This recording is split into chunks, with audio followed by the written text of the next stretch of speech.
Suddenly, a holographic figure appears in front of the guy. She greets her heir and introduces herself as Adriana Balobos G. The woman broadcasts her desire to give the guy, who will have the same will as her, the power to grant magic to anyone and the ability to connect with the help of magical tools. The woman hands the guy a magical object that looks like a sphere. She says that the use of these powers is entirely up to the guy. The automatic doll looks at its owner and tells the reason for its creation. After these words, she fell to the floor. Now she definitely won't be able to help the guy anymore.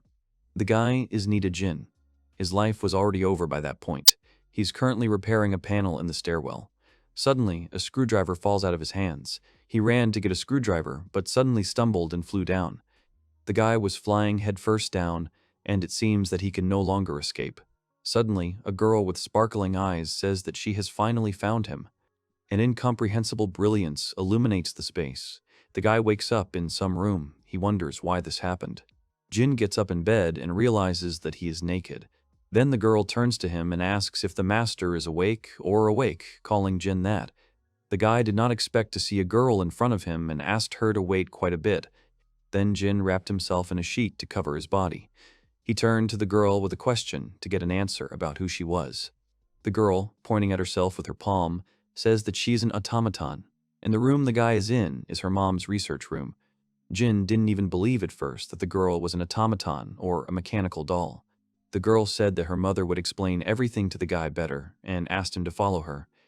They enter a room in the center of which lies a magic sphere surrounded by magic sticks. The guy was surprised to see this picture. She greets her heir. Thus, the guy inherited the power of a magic master. Jin decided to sum it up because he's fine. The guy realizes that his predecessor has been gone for a very long time, and now it's his turn. Mita realizes that he was saved by a girl, so, in any case, he should be grateful to her. Jin realizes that after teleporting, he was cured by this girl, but he can't figure out where his clothes are now. Jin is in a strange position that he's only wearing a towel right now. Now, the guy has become a magic master. He decides to try to apply his skill on a towel. He says the spell, but he's not sure if he's doing it right. The towel has become threads from which you can now make anything. Now he understood how his magic worked. Some time passes. The guy is already in a suit and realizes that he does not need a needle or a sewing machine.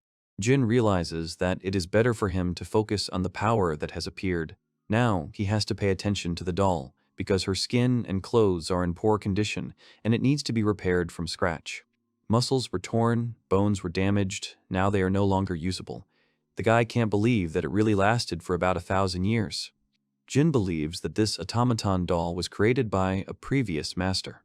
The doll has been in use for a long time, and the guy was wondering what materials were used there. The guy, relying on the memory of his predecessor, understands that there should be a lot of suitable details around. Jin decides to look around.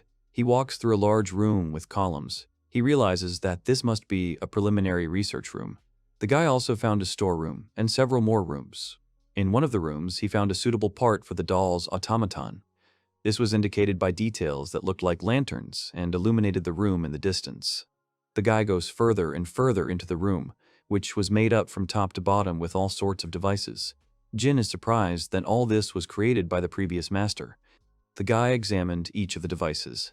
He was immensely surprised by every object that was in the room. Suddenly, Nidu saw an unusual thread.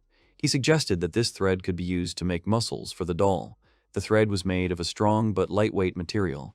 The guy couldn't guess what it could be. He pulled a strand of the threads in order to find out where they come from, but suddenly an underground spider crawled out from behind the boxes. As it turned out, thread production was his job. Jin was speechless when he saw this creature. Suddenly, the spider started chasing the guy. Nidu ran away from the spider. Suddenly, Jin stumbles and falls face down on the floor. The spider was approaching him. The guy closed his eyes and stretched out his arms in front of him. He thought that his life would end here. But suddenly, the spider came up to the guy's leg and wrapped its paws around it. Jin is very glad that his life has not ended for the second time. He picked up the spider and walked further into the room. He noticed a large pile of minerals, which attracted with its radiance. The guy took enough materials. Now he's going to recreate the doll almost from scratch. He uses various materials and spells to repair the doll. Nido is not sure that he needs to adjust the control mechanism at all. He picked it up and thinks it looks like a program. The guy does not find it easy that he has to write the parameters of the doll's actions in his head. The guy writes programs in the control ball in Japanese. He understands that rewriting all these programs is very tiring. Now that everything is ready, he will be able to launch the doll. He gives the launch command, and energy is released from the magic ball, which is responsible for controlling the doll. And then the guy realizes that it's starting to work. The control mechanism sucks in a lot of magic power. As it turned out, this balloon can even work with the wrong language. Now you can use hiragana, katakana, and kanji. The guy thinks he should try everything. The number of words, speed, and volume are completely different. Jin realizes that he can process everything much faster now, so now his skills are working. The guy realizes that now he can create better things than his predecessor. He decides to get into the control panel of the doll. The guy intends to increase the efficiency of magic and metabolism, then increase the power of the generator. Jin is also going to increase bone absorption and increase stamina. Muscles should also be made of magic threads. This will increase the strength and durability of the doll, and the guy also needs to cover the doll with skin with constant absorption of magic. The big job is now over. The guy is a little tired, but he thinks he's been there quite a bit. Nido realizes that, with the power given to him, he can create anything he wants and use this magic. Now he can do absolutely anything and use absolutely any items at any time he pleases. He doesn't want to forget about it. Now the doll is ready. There was a doll on the table, almost ready to work. The last thing that needed to be added to the work was clothes. The guy had a question about how to make fabric for him. He thought about the spider that produces threads. As it turned out, that spider turned out to be a silkworm. Nido picks up the threads and remembers that there was something like a sewing machine in the vault. He decides that he should try to use it. The guy goes into the vault and finds a device there that looks like a sewing machine. At work, the guy thinks that he should give people magical powers. He mentally turns to Adriana Balobas Chi and thinks that he knows what a woman would like from him. The guy starts weaving clothes from thread. He realizes that he really has no idea about this world. Now his name is Jin, and he is the predecessor of the head. He believes that he has done all the subjects better than his predecessor. He managed to make clothes out of threads. He lifts the doll and puts on her dress, shoes, and a headband on her head. Now the guy is ready to test his theory and began to launch the doll. He created a small magic sphere and launched it into the doll. She didn't react in any way. The guy covered her mouth in surprise to see if she had any signs of work at all. The dolls did not react in any way, despite the fact that the circulation of magic is fine, along with metabolism and generator. The guy does not understand why his work has not been beneficial. He was very hungry. Because he spent all the time in the workshop, he decided to go get something to eat. Well, then he remembers that they are in the pantry. They are in the rooms where he was before. Even the spider has nothing edible. Thinking about it, the guy starts to starve even more. He guesses that if there was at least some food next to him, it would hardly be edible. Suddenly, the guy notices the teleportation gate. He guesses that they must be connected to many cities. Jin is going to use them. He stands in the center of the circle and pours magic into it, thereby activating the teleporter. Suddenly, the guy's clothes went at the seams, from which strange highlights escaped. The guy realizes that this whole situation is taking on a strange look. As it turned out, there was an overload in the mechanism. Despite the overload, the guy still teleported to an unknown place. He was landed by a huge magic ball in the middle of the trees. This picture was noticed by a girl who was collecting something in a basket. She did not take her eyes off the magic ball and suddenly noticed how the guy was collapsing right in front of her feet. The guy wakes up on the bed, doesn't understand where he is. They are approached by a girl who saw him as soon as he landed after teleportation. She was holding a towel in her hands, and as soon as she noticed that the guy had regained consciousness, she ran out of the room with a scream and surprise. The guy was at a loss, because he did not understand what had just happened. He decided to look out of the room through the window. He sees trees and some buildings around him, realizing that this is definitely not his research room. A woman approached the guy. She believes that he was a little tired. The woman explains that the guy was lying unconscious on the edge of the forest, and she decided to bring him here. This woman introduced herself as Masa, and the girl who saw the guy then in the forest and is now holding the hand of a woman is her granddaughter, whose name is Hannah. The woman explains that Hana was one of those who found the guy. The guy introduces himself as Jin Nidu. He is very happy to meet the girl. He leans closer to her and thanks her with a smile that the girl saved him then. Hana was embarrassed and hid behind her grandmother. Masa asked not to pay attention to the behavior of her granddaughter. She asks the guy how it happened that he ended up lying in the woods. Jin would have liked to answer the question, but he was interrupted by a rumbling from his stomach. Jean began to justify herself and tell the woman that this was not something she could have thought of, and Masa burst into loud laughter and guessed that the guy was hungry. In fact, she knew about it. The woman says that, as the well-known proverb says, an empty belly is deaf before speech. Guided by this, she asked the guy to wait a little so that she could cook for him. Jean thanked her sincerely. There is an empty plate and mug on the table. The guy ate everything and thanked Masa for his care. As it turned out, the guy explained everything to the woman. She says she has never heard of a teleportation gate. She thinks it might be some kind of dark artifact because there is definitely no such thing in their village. She also thinks it might be a relic from ancient times. Jin asks the woman about the ancient relics. She explains that these are magical artifacts created before the Great Demon War. The guy was surprised to ask about the Demon War, and the woman looked at him reproachfully and asked him not to say that the guy did not know about this event.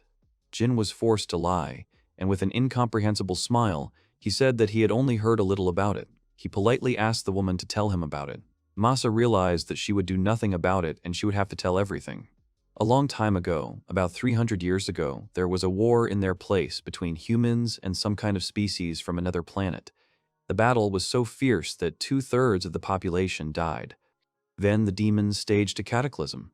They destroyed half of those who possessed magic on this planet.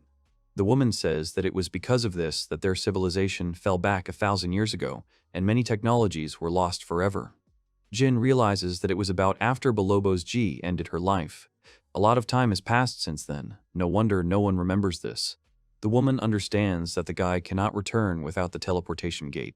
She decides that the guy should find this gate as soon as possible, and until then he can stay with her. The guy looks at the woman in surprise. Jin says that he has nothing to repay Masa for her kindness and food. The woman objects and says that she saved the guy because she was glad to see Hana's concern. Masa explained that since her parents died, she has been gloomy all the time. The guy who heard the story of the girl decided to become her friend if her grandmother would not mind. Masa said it was a great offer. She would be very grateful to the guy if he could keep Hana company. The woman called the girl to her. She asked Hana to show the guy around and grab some water along the way. She obediently agreed. The guy leans a little towards the girl and asks her to show the village. She agrees, and after a while they set off. Suddenly, on the way, the guy noticed one building. He understands that the economy in this place is really poor. He realizes that he is not even near the research room.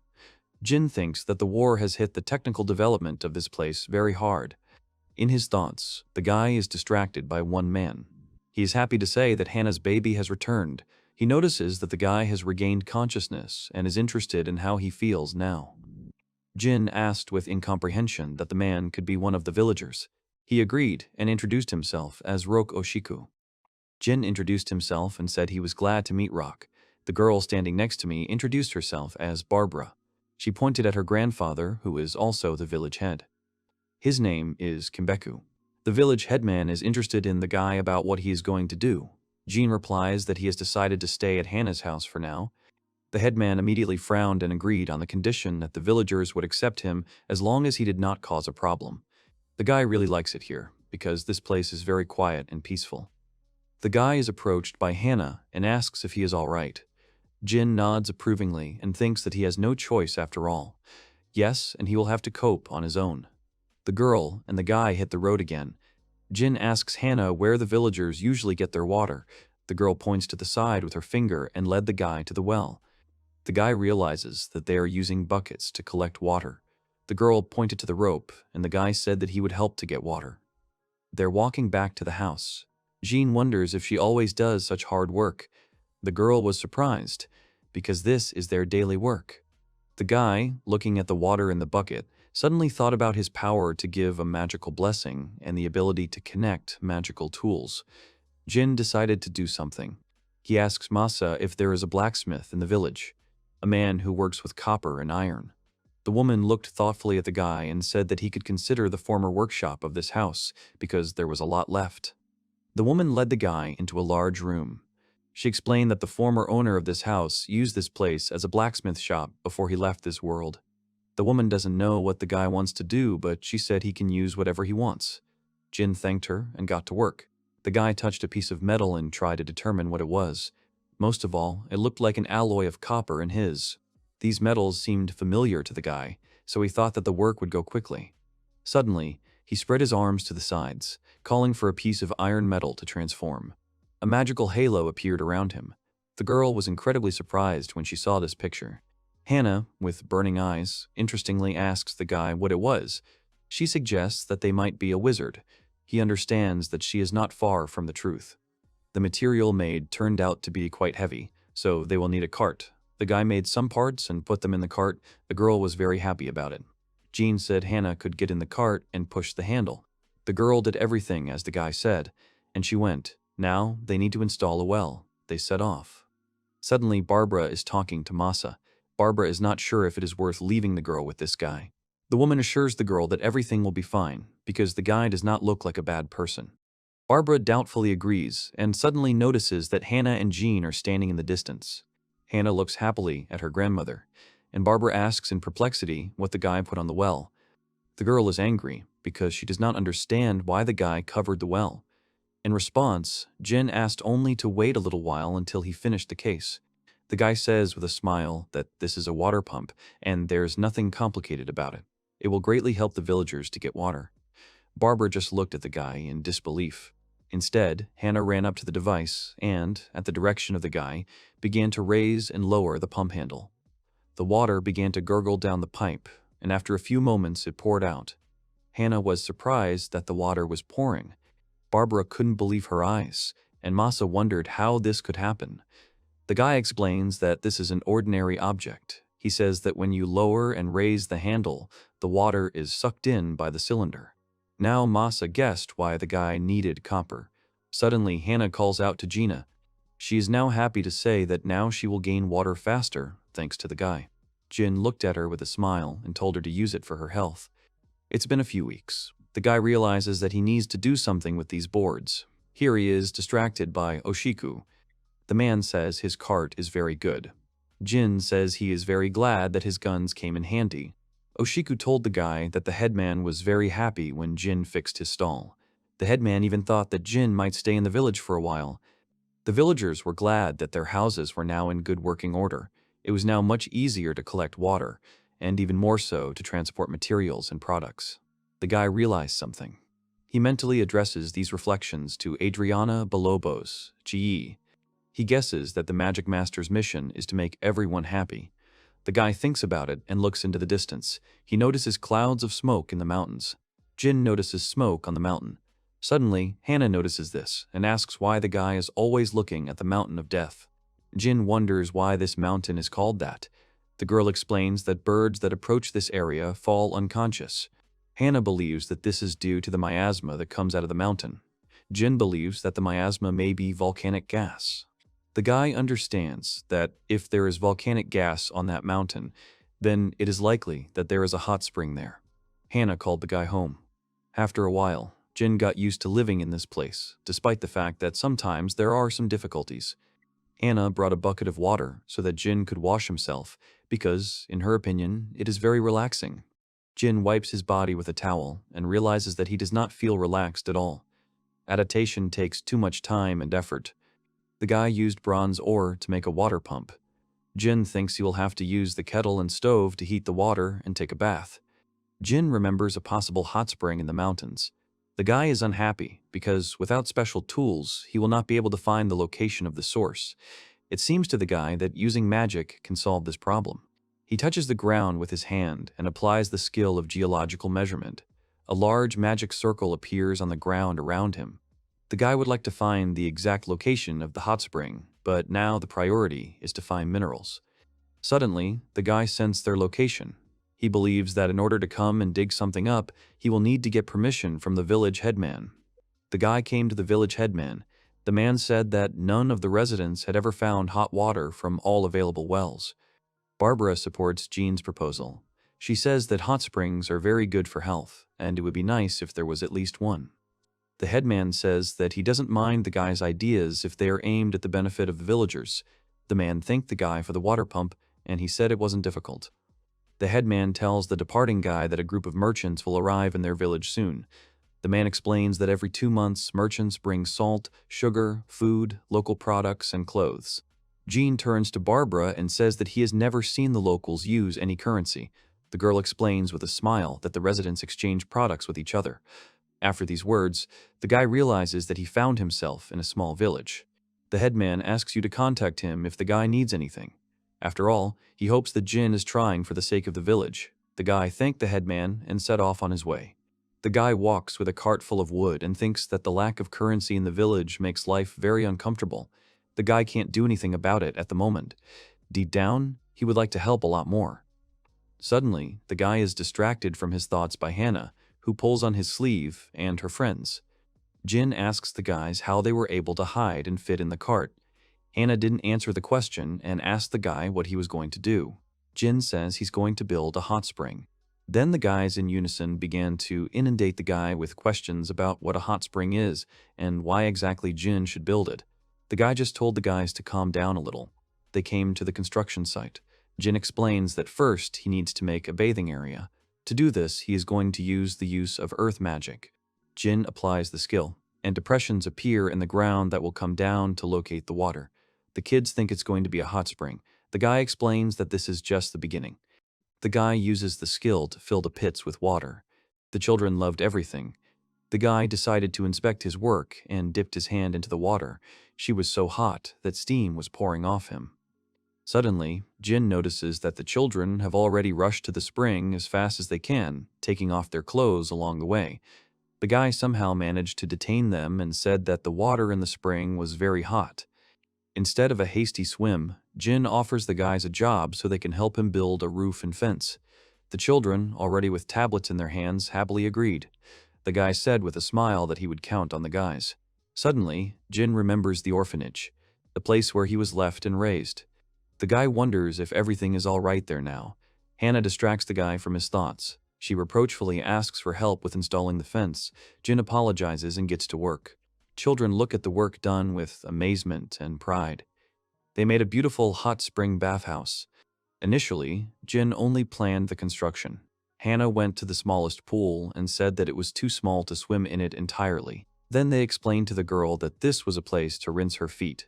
The guy says with a smile that now he can let the children become the first guests as a reward for helping with the construction of the spring. The guy does not have time to finish, and splashes fly into his face. The kids were already swimming and playing in the spring, not understanding why the guy was not in a hurry to them. Jin exhales with relief, because for the first time in a long time he was able to relax. Hannah called Jean. The girl hands him a small round stone on her palm. She thinks it might be a gemstone, and decided to ask Jin about it. The guy carefully examines the stone. One of the boys says that he has already found such stones on the riverbank and in other places. Jin does not deny that it may be an ordinary stone. The guy uses the skill of analysis. As it turned out, the found thing is a magic stone from a volcano. Jin understands that this stone can be of great benefit in the future. A few days have passed. Merchants came to the village. One young guy cheerfully invites customers and offers them a look at a brand new product. Jin is surprised at how many people have gathered to look at the merchant's goods. In fact, he would also like to go and see them. Barbara is calling Jean. The girl says that the headman wants Jin to come to the well. The guy arrived at the place, and there the merchant Roland and the headman were already waiting for him. The guy reciprocated by saying his name and expressing his joy at the new acquaintance. Roland apologizes in advance for forcing the guy to come to him. Despite this, he has one question for the guy. Jin listens attentively. Roland explains that this village has changed significantly since his last visit, which was about 2 months ago. He says that now all the houses and fences are in good condition, and carts greatly simplify the work in the village. The most special thing Roland noted for himself was the water pump. The man considers this invention revolutionary. Roland continued to talk about his surprise. The guy interrupted the man's narration and asked him to get down to business. Roland sincerely hopes for the guy's understanding. Roland explains that he really believes that this water pump is very valuable. The merchant refers to the village headman and says that he said who is the author of this invention. Jin confirms the man's words. Roland, full of confidence and determination, asks to sell him this device. Jin refuses this request with a calm expression on his face. The men did not expect to hear such an answer. The merchant immediately grabbed the guy by the hand and began to persuade him to sell in various ways. He assures that a large amount will not be a problem, and after the sale, the guy will be able to have everything he wants. The headman turns to the guy and asks him why he refuses, because selling the pump will not cause any harm. Jin, hearing these words from the village headman, asked him to follow him. Jin brought them to his forge. The guy explains that he spent all the materials he had in order to build a water pump, trolleys, and restore everything in the village. The merchant offered to supply the materials, but Jin refused. Despite the fact that he used to do this for his convenience, now he is not in the mood to build something like this, and he has another thing in his plans. If Jin agrees, then the goods will be different from the first one. Then the merchant asked just to transfer the skills. Here, the guy remembers the words of Adriana Balobos G, that she gave the guy a great magical power that can conquer anyone.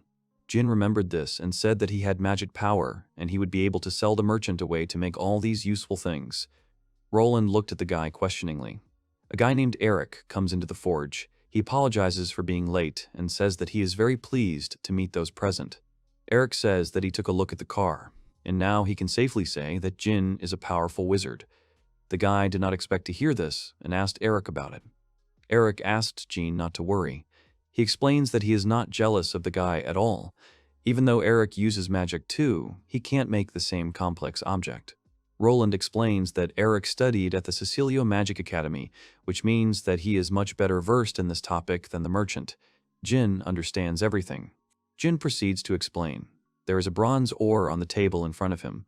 The guy says that the first thing you need to do is make a cylinder out of metal. Jin says that the mechanism of operation of a water pump is that when a person pulls a lever, air will create pressure on the piston and suck water into the cylinder. Each part of the pump is made of this bronze ore.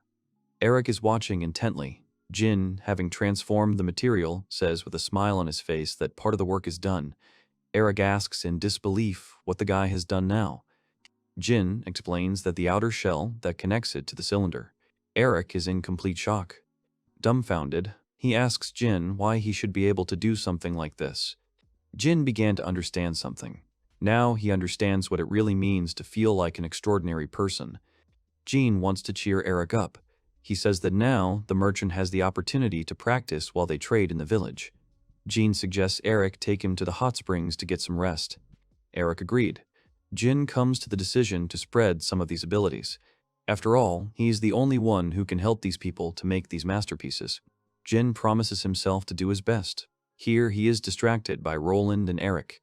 They ask the guy in shock if he really built the hot spring. They eagerly ask to be taught to do the same. Eric turns to Jin. He wants the guy to evaluate the pump he made. Jin appreciated the work. This pump can be considered ideal. Jin praises Eric. Eric exhales with relief and agrees. Immediately, Eric became interested in what Jin was doing so interesting. There was an incomprehensible device on the table in front of the guy and several parts and materials next to it. As it turned out, Jin is making a gas stove, which is used to light a fire. Jin and Eric are walking through the woods. Eric says that the gas stove is an incredible magic tool. Jin is doing well and he feels relieved. It was thanks to the magic stone that he picked up in the river. Previously, it seemed to the guy that there were no resources in the village. Jin, with a smile on his face, tells Eric that the thermal output method and magic control still require improvements. He is going to show them later. Eric says that he really didn't want anything more than to create a pump, because for him, these things may seem complicated. Eric is pleased with his achievements, but he understands that he still has a lot to learn. The guy guessed that Jin was from another country. If this is really the case, then he needs to pay taxes. Jin remembered that. Eric says the tax collector will arrive in the fall. Jin suggested that he should pay taxes in cash. Eric says that's not the case. He had heard that Kane's village was not the only one in the area, but the currency turnover was still bad. Jin believes the guy's words. Eric explains that every year the tax collector stops at the village of Toka, which is located in a neighboring village, and it takes about 3 days to get to it by horse. Jin realizes that during this time he needs to figure out a way to build a car. Suddenly, Eric's father calls and says that it's time for them to go. Eric waved to Jin and said they would meet again sometime. Jin looks after the departing cart and thinks about the tax collector. The guy decided to take a walk in the woods. Jin saw Hannah and they wished each other good morning. As it turned out, Hannah came to the forest in order to collect tea leaves. The girl explained that she also collects tree sap, allowing it to merge into cups. Jin knows that tree resin is an incredible resource that will do for the production of rubber for a trolley. The guy thanked the girl for collecting this juice so regularly. He hadn't even thought about this material before. Everything worked out for the guy at a convenient time. Now he can finally mix tires with rubber. Jin understands that the product must be made soon. Jin is going to pair up the parts.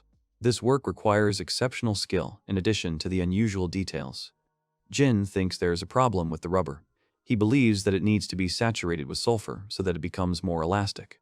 Due to the fact that natural rubber is very hard, it is necessary to add sulfur. Now Jin knows that there is demand near the hot springs. The guy melts the materials. Now he is going to test the obtained materials for elasticity. He settled on one option. However, there was not enough paint, but this was not a problem. If the product turns out to be working, then Jin wants to continue doing something similar. Now the guy is thinking what to do with the remaining rubber now. He decided to do something unusual. The next morning, Hannah and her friends woke the guy up and asked him to look at one thing. Hannah put her friends in the cart, and she stood by the handle. Jin asked what she was going to do. Hannah tensed up and rolled the cart with her friends. She thinks it's a lot of fun and tells Jin that he's very strong.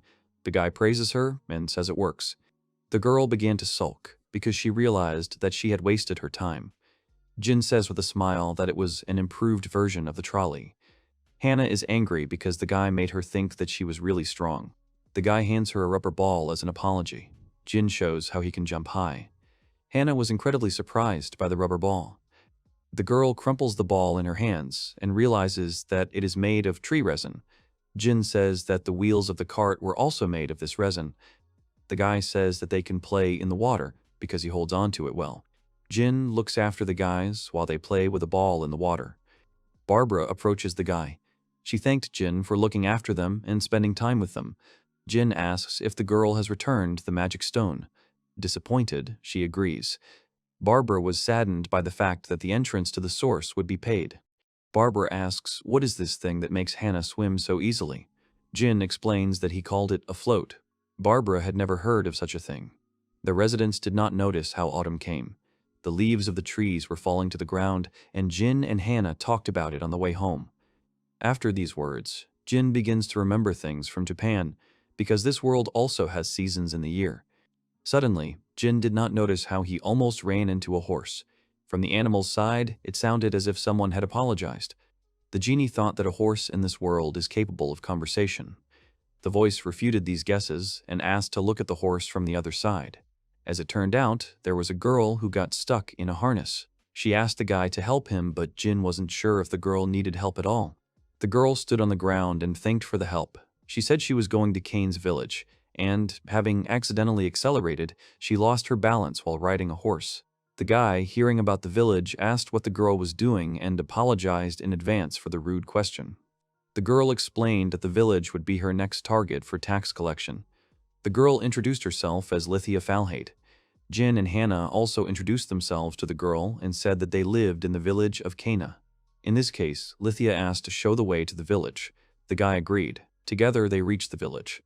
Lithium is very grateful to the guys because they helped her a lot. The girl explains that this is the first task from the king for her because she has only recently become a noble person in the kingdom, although she does not look like any of them. Lithia explained that, in simple words, she was a commoner who had been granted the title of knight only recently.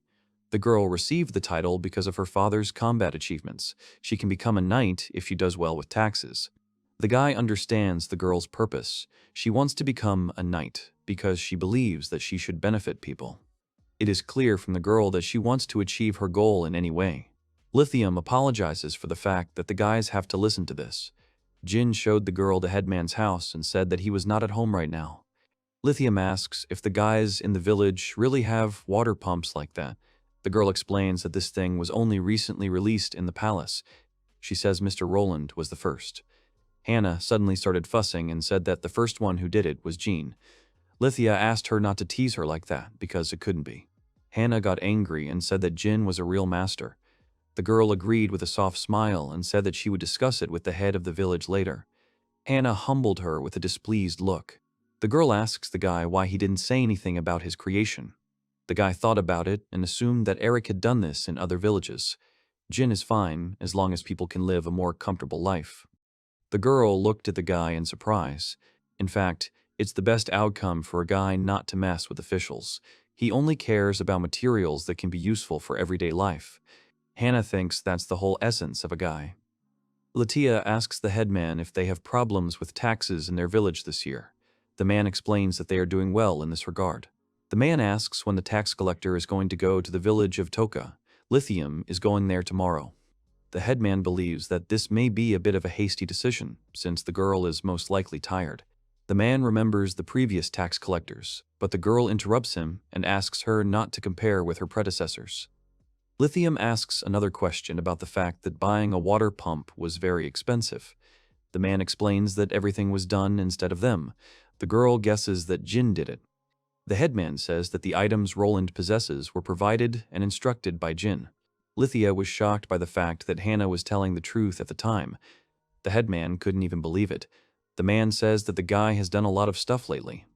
Lithia roused herself and asked to see these items. The headman asked Barbara to do it. Lithium saw a rubber ball, wheels on a cart, and a gas stove, and after that she and Barbara rested in a hot spring. Barbara says these amazing springs are very relaxing. Lithium guesses that they were also invented by Jin. Lithia, after seeing the guy's work, realized that this was enough to get the title of knight. Barbara found it incredible that the girl aspires to the title of knight. Lithia is not very enthusiastic because she does not know what else she has to do. Barbara suggests that Lithia discuss this problem since she decided to stay late. After bathing, the girls went to the Jin. Barbara informed the guy that they had a little problem. Lithia came to apologize to the guy because she thought Hannah was teasing her. The guy says there's nothing wrong with that.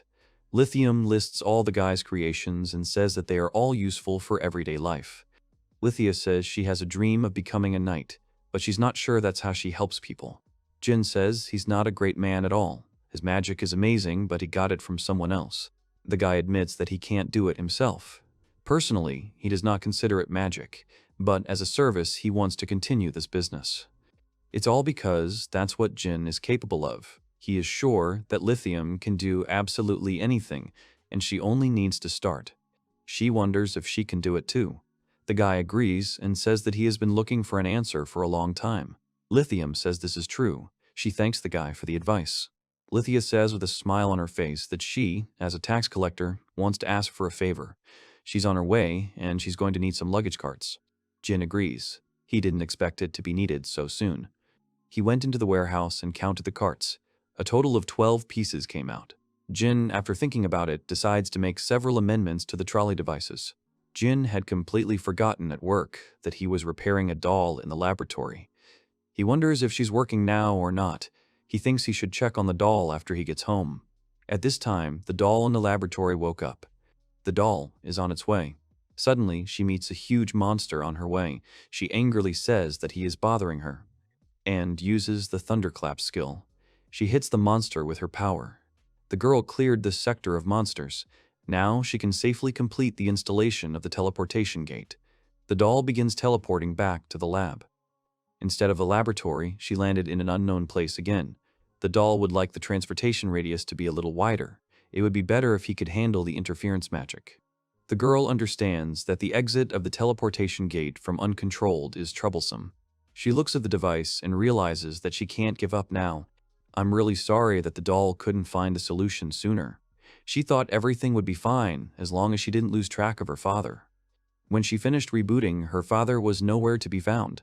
The doll is sure that after completing its mission, it will begin the process of decomposition. She remembers that her mother has already left. She realizes that her new body is her father's work. The doll thinks she should thank him for that. She walks around the lab, goes to the library and the warehouse, but she can't find her father anywhere. Then she thinks he's gone. To be precise, since the doll does not have a long-range radar, she will not feel his aura. She suggests that the father may have gone outside the laboratory. The girl enters the room and notices the teleportation gate. She notices that they have been activated and guesses that the father has been through this. The doll is interested in where teleportation leads. She can't find the exact destination. The doll needs to get ready. She found the gate installation guide. If she gets into trouble, she needs to get bandages and medicines. The doll is going to use magic stones to do some things when it's all over. The doll turned out to have a large backpack with things. She thinks that should be enough. Now she is ready to go in search of her father. The doll had to overcome a long way and cope with many monsters. She walked with only one purpose. She teleported a dozen times, but still hasn't found her father. Even so, the little android continued to search in the dark from the void for many years, 8 moons and 27 suns. She has crossed many worlds. The doll can't stop. Her goal is still incomplete. She chooses the next destination on the teleportation gate. She lands in an unknown area. As it turned out, these were snowy mountains, and it seemed that setting up a gate here was impossible. Now she will have to look for a completely different place. The girl couldn't move because she was waist-deep in snow. A monster suddenly appears in front of her, looking like a man with a lot of hands. He was so terrible that he inspired fear with his appearance. He opens his mouth and stretches his hand towards the snowy peak. It was Hecatonheir, an armed giant. The doll believes that this giant was attracted by the magical aura of teleportation, or the monster considered her its prey. In any case, the impact of his palm on the surface was too close to it. He was so huge that the girl was below his knee. Suddenly, the monster swings with all his strength and arm, although to brush away the girl, but she was able to hide behind a shield. The doll admits that it's hard for her. She should throw away her things and fight properly. At this moment, she notices that the giant has grabbed a large stone and thrown it in her direction. The doll boldly thrust his fist forward, and as soon as the stone touched her hand, it shattered. The doll realizes that she has no other choice. Now, she applies her skill and increases the speed of information processing. It increases its power.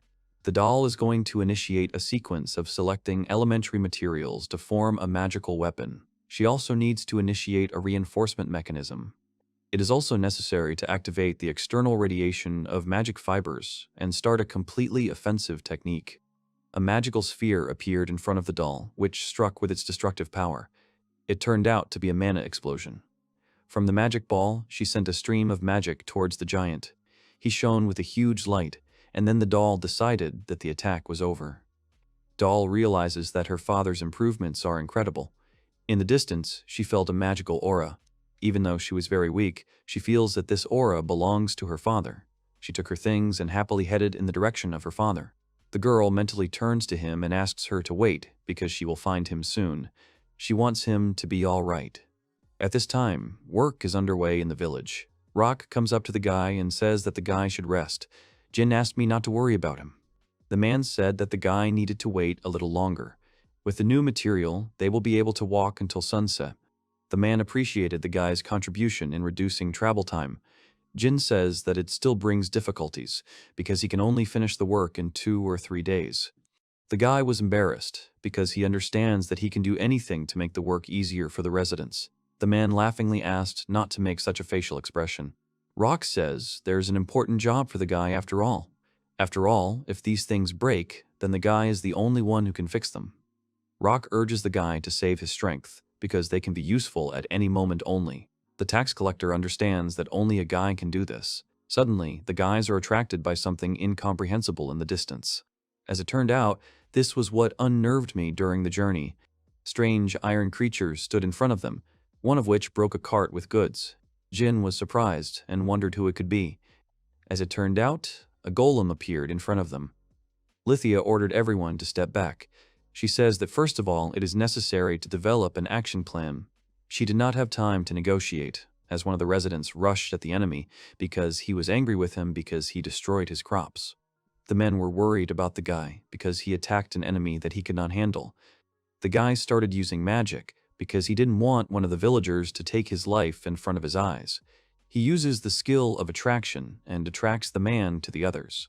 Lithium gives the command to retreat again, because it's getting more dangerous here. The girl notices that all the goods are destroyed. She decides to prevent damage to the monsters. The guy says that the girl's action won't work against him either. She doesn't listen to the guy and still acts in her own way. She swings with all her might and strikes at the monster's leg. Her sword was broken in half. The guy did not expect that the golem's coating would be so durable. The girl wanted to make a decision, but did not have time, and the monster threw her aside with one blow. Everyone was worried about the girl and shouted at her to leave. Or the fourth one is sure that she will not run. She says she has pride, even though she is a novice knight. She doesn't understand what use she will be, even if she can't protect people's property.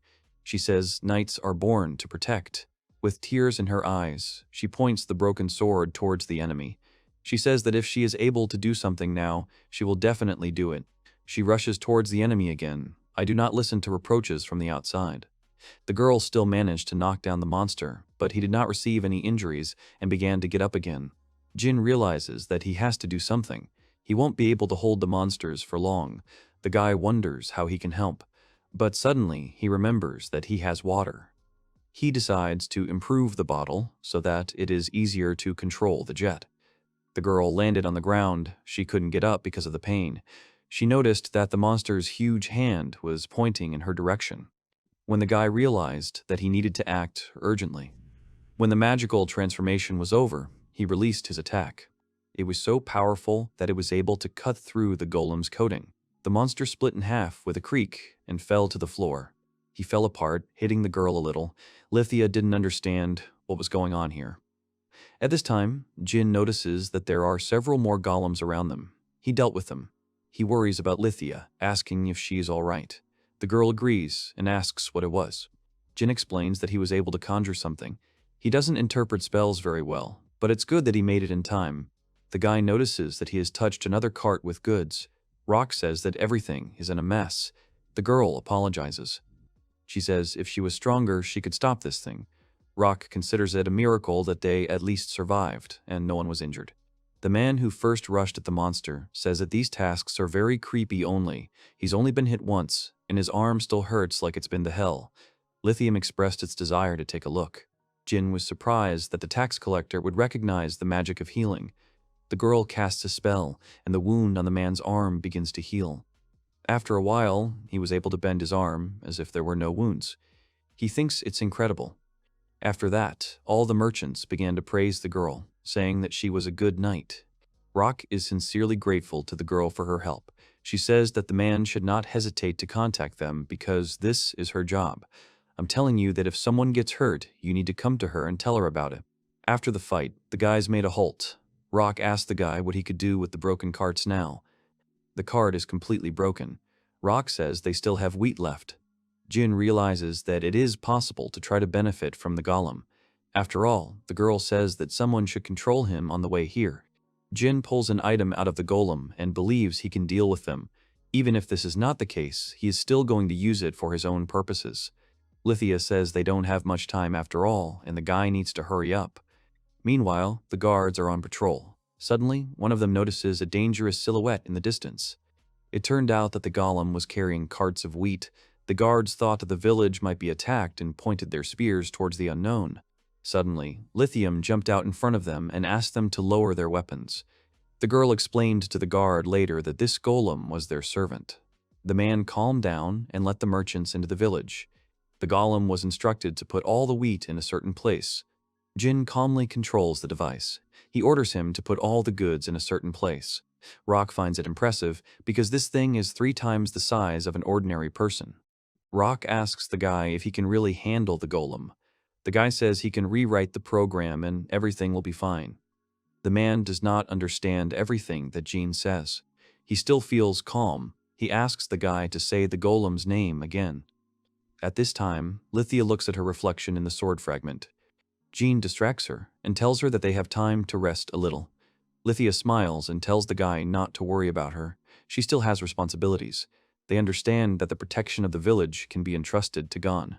Jin says that everything will be fine and asks you to believe him. The girl smiles and looks sadly at the sword fragment. She says she forgot to reforge it, and now it's broken. Jin says the same thing happens to people. If they don't work on themselves, they can rust, and one day they will get what they deserve. The girl agrees with a smile. She shows the piece to the guy and tells him to look at it. She thinks she should have fixed it earlier, The girl had completely forgotten about it when they were next to the blacksmith. In fact, she wanted to use this sword longer. The guy says, with a serious look, that he earns money from this business. He says he can fix the sword for her. The girl is not quite sure, but she holds out her sword to the guy. He begins to apply various spells to the ball so that it takes its original shape. As a result, the sword shone like new.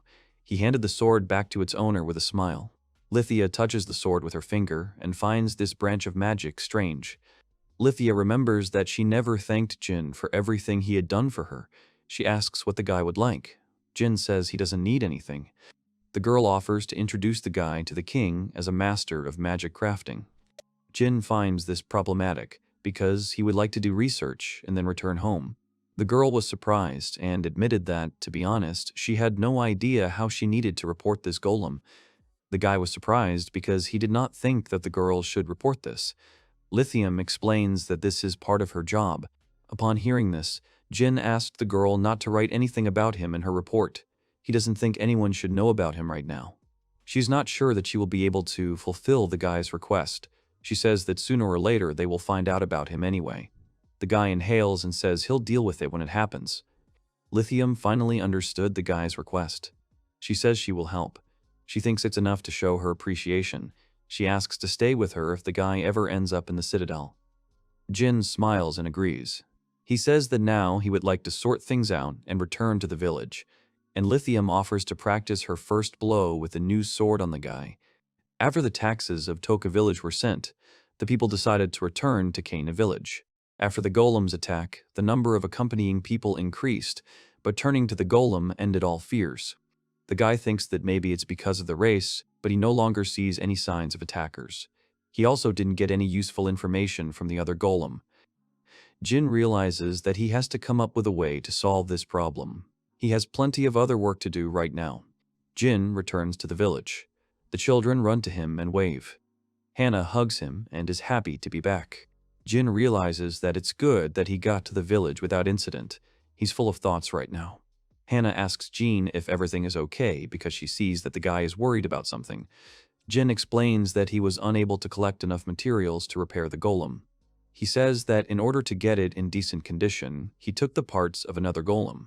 Hannah took the magic sphere and said it was very beautiful. Jin explains that this thing is a necessary part of a doll or golem. Hannah asks if they can use this stone for home inventions. The guy explains that it would be a crime to use it for such simple things. Hannah doesn't quite understand, but she thinks she's seen something like this on Death Mountain before. The guy thinks that all the inventions of her predecessor are rare and made of high quality. He tells the girl that he wants to collect materials and invites her to go with him. Hannah agrees. The guy wonders if the golem will go with them. Hannah climbs up the servant and holds out her hand. She's ready to hit the road. The guy remembers how the girl was afraid of Gon when he just returned with him from that trip. The guy asks the girl to slow down a little because he is the only one who discovered some rocks. Jin says that the stone in this place is very similar to granite. Jin applies the surface exploration skill. He understands that there is something in this place. He orders the golem to dig up the place. The servant digs up the rock in one motion, and the girl admires it. Jin thinks there is magnetic ore mixed with white mica in this place. Chalcopyrite is also available. He even found a magic crystal of the earth. Hannah asks if the guy found what he was looking for. He agrees and says that he has found many different things. After that, Jin ordered the golem to bring everything he needed. He understands that, first of all, they need to be repaired and then improved. If all the windows in the village are made of white mica, then it turns out that it lets in light. Now another golem has appeared, and Jin has named it a Jin. When the material was finished, the guy went back to the Mountain of Death to collect them again, and he still has to make some carts for the village. The guy was still thinking about how they could be improved. Today he needs to collect materials again. Suddenly, he is distracted by Rock, who says that going to dangerous places is a careless act. Because of this, Rog decided to accompany the guy. Jin says he was going to this valley to get materials. Rock notices that the guy is very busy right now and asked if the guy gets enough sleep at all. Jin agrees. The man notices that his lies are obvious. Rock says that the guy needs to be on his guard because they can be hit at any moment. He understands the guy's situation but asks not to take so much on himself. Jin understands that the man is worried about him, but he cannot be calm when he does not know how to solve the problem. After all, very little time will come, and then he will return to his village. The man assumes that the guy will continue to help everyone. After all, if an attack by me happens, he doesn't think it will be the same way. Jin realizes that if he hadn't thought of converting a water attack into a weapon back then, he would have witnessed how many people would have been deprived of their lives. If that happened, Jin couldn't imagine how he would feel. The man says with a smile that if something had happened to her, he would have been very sad too. Rock says that at that moment, only Jin and Lithium could fight. The man understands that if he were in the guy's place, he definitely wouldn't be able to win. The man says that he has Maria and Cammy. He explains that others also have reasons to live. He tells the guy that no one wants to end their lives. Rock notices that somehow Jin always finds a solution to any situation, so he can be proud of himself. After all, he does things that ordinary people cannot do. The guy understands everything. The man asks why one of Gon's arms is not working. Suddenly, the golem comes up to Jin and says that one of his arms is broken. The fingers began to break apart and fall to the ground. The guy suggests that this is because the golem would always be busy with hard work. Jin wonders where he can find the same durable materials now. It seems to the man that he has seen adamantite ore somewhere. The man explains that this is the most durable material in the world. Even if you find it, you do not need to hope that you will not be able to work with it. It is also rare that it is difficult to find it even in the capital. Where is the country that such a rare material is by chance in the mountain of death, not far from them? Rock says that finding this material is a great success. He suggests moving this treasure to the village first. The man assumed that there were no such urgent matters that he would not dig up something solid. And then the guy did everything with the help of his skill. The man did not believe that he hoped so much to break through metal even more firmly in the world. Jin didn't even make a couple of movements, as he immediately collapsed. Rock says the guy is exhausted. It's time for him to rest. Rock reminds the guy of home so that he doesn't have to take on so much responsibility. Jin needs to take care of his health. Jean is sleeping in her room, and suddenly Hannah comes to him. She jumps on his bed and greets him joyfully. The guy opens the window to let in sunlight into the room.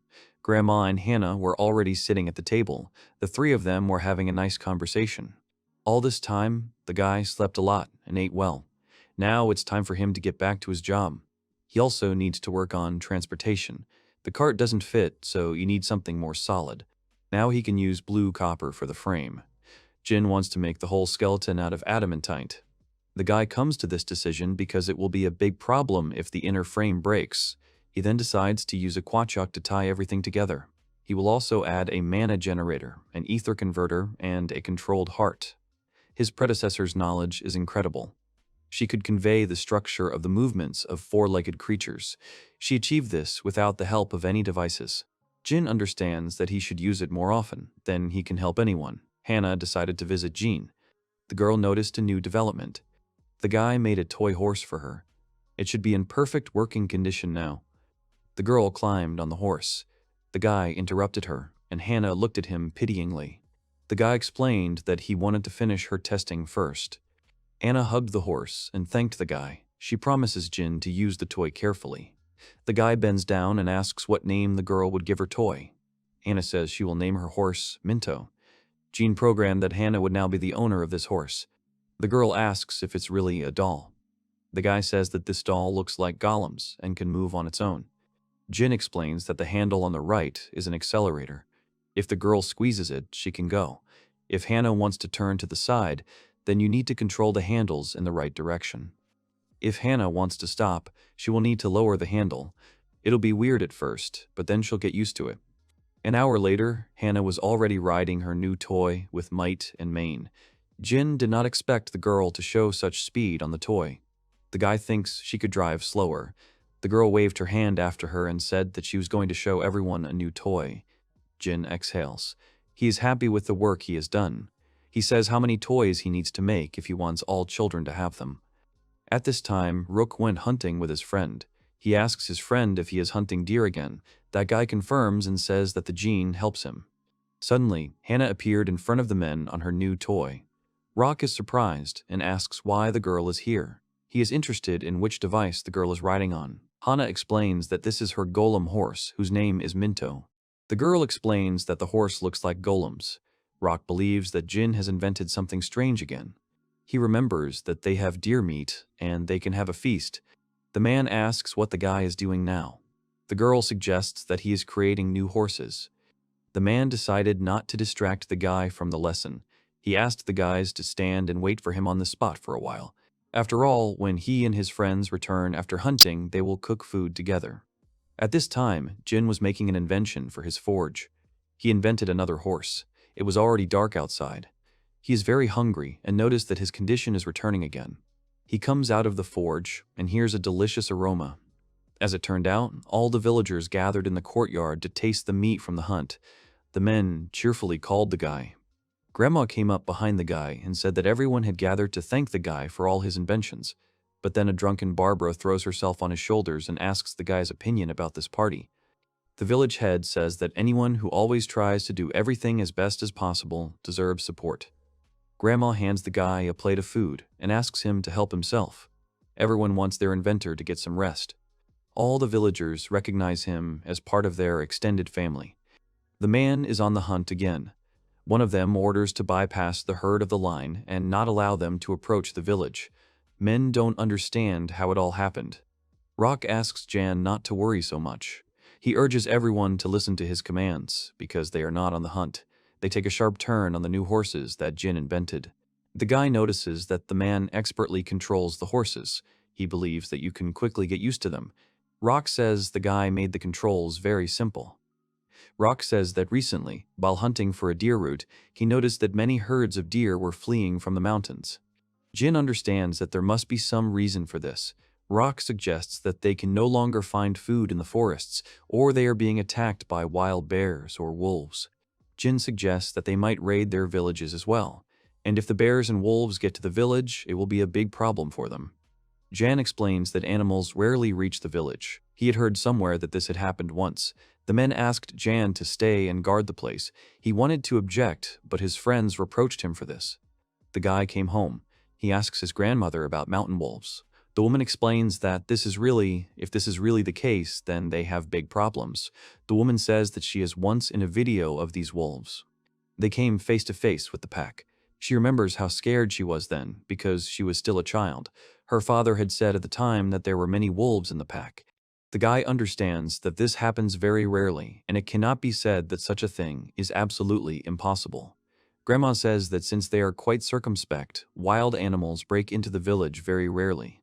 Night has fallen, and the guy is already lying in his bed. He understands that he needs to make some more preparations, but now he wants to leave everything for tomorrow. He falls asleep. Suddenly, all the villagers are woken up by sharp noises.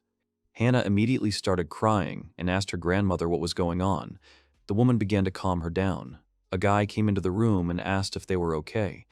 Hannah, seeing the guy, immediately rushed into his arms. Jin wondered what was going on. The house was shaking so much that he thought it might be an earthquake. All the residents went outside. A huge glow appeared from the side of the mountain. All the residents were surprised. They were sure that the mountain was glowing. Jin wondered what could have happened here. Hannah tearfully asks the guy what they should do now. She notices that the guy is also seriously scared. She looks at Jin worriedly, and he tells her to go back and stay inside the village. The guy himself called the golems and set off towards the mountain. Rock stood next to Hannah. He understands that nothing good is happening there, and he doesn't know what Jin is going to do, but he is sure that the villagers will help him. Barbara walked up to the guy and pulled on his clothes. She asks where he's going to go in his pajamas. Jean had to change his clothes. He asks the villagers for help. He decides to build a shelter just in case. All the residents agreed and asked to trust them. Hannah was also included in the case. Jean said with a smile that all the kids had better go to bed now. Hannah was not happy with the idea. Half of the men from the village will go with Jin, the rest will stay to gain strength. And Jean also instructed me to make a late snack. Everyone started doing business.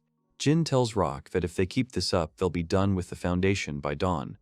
The man notices that the guy needs to take a break. Rock says he would like to get some rest, because their work shift is coming to an end. He notices that at a time like this, the golem comes in handy more than ever, because he works tirelessly. Jin asks to pay attention to the golem's hands, which are beginning to collapse. Everyone needs to rest according to the daily routine. Jin explains that instead of fatigue, the golem loses its magical power. Everyone needs a little bit of care. Rock understands that they are talking about a child.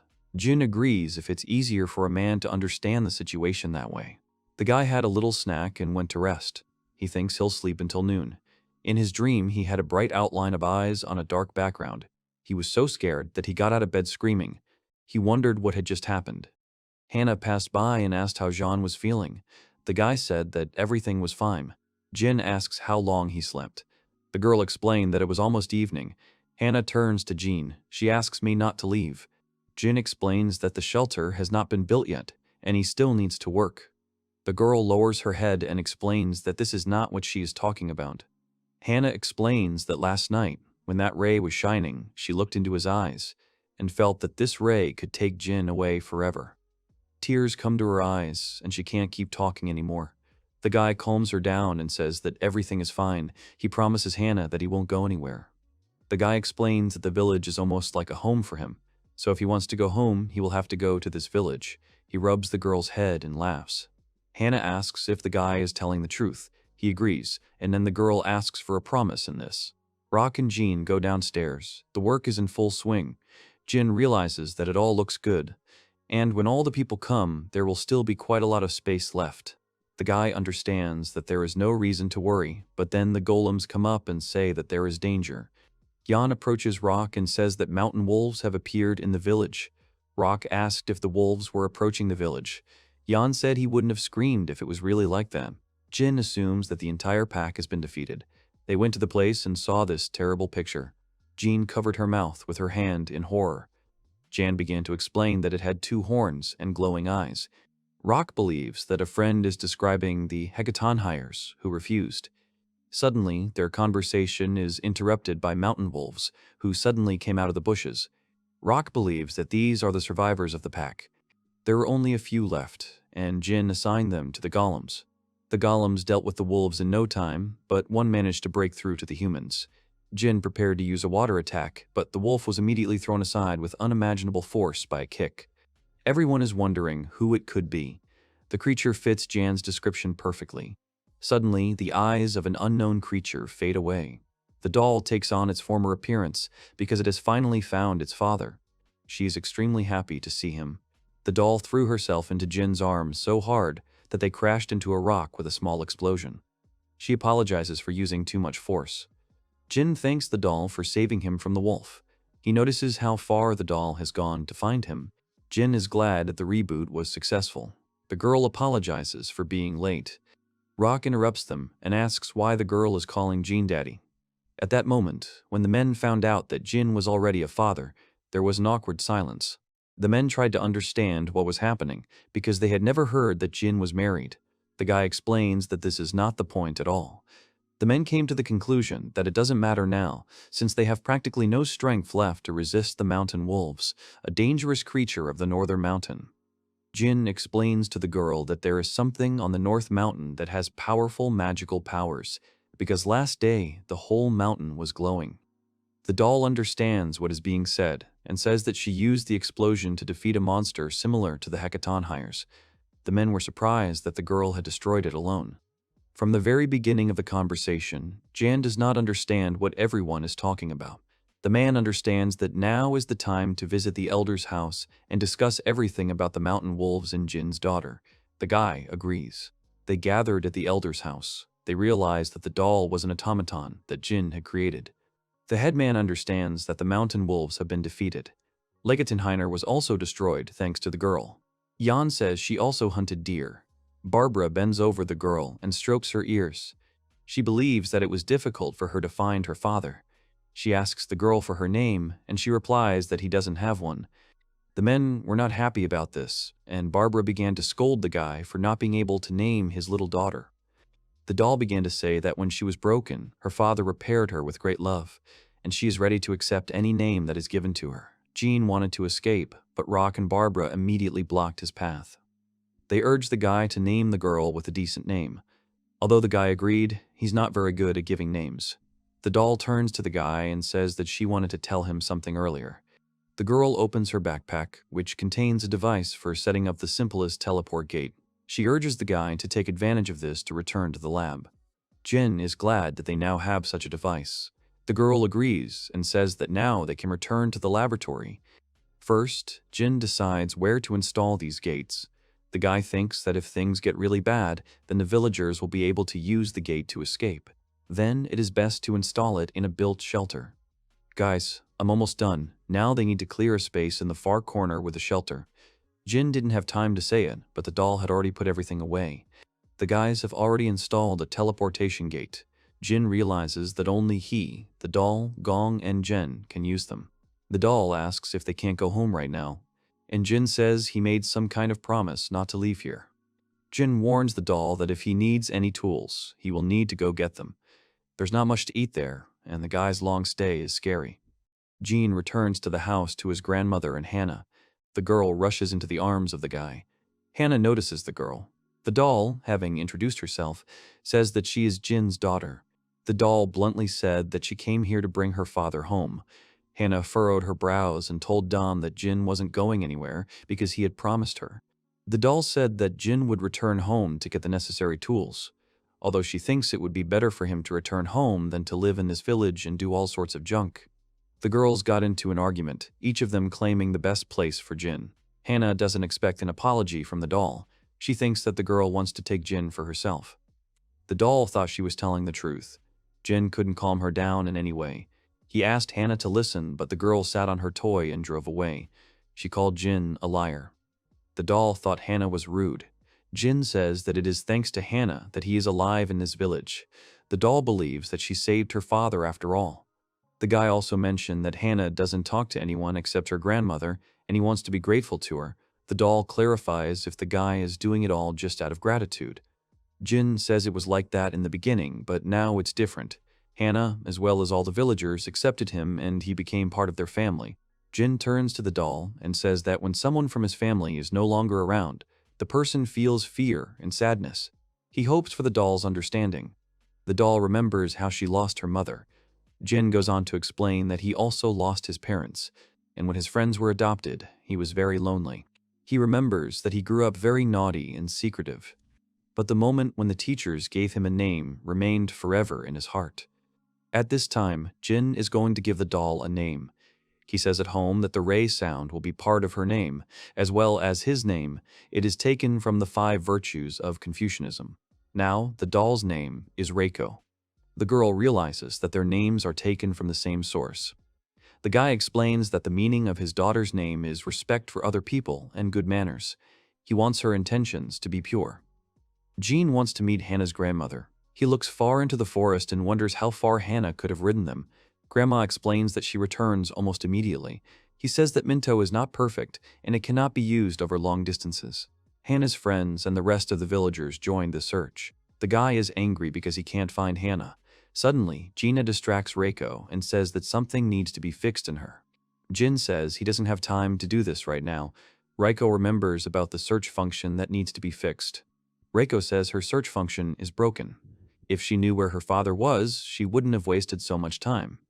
Jin was delighted because then they would be able to use the search function to locate the horse.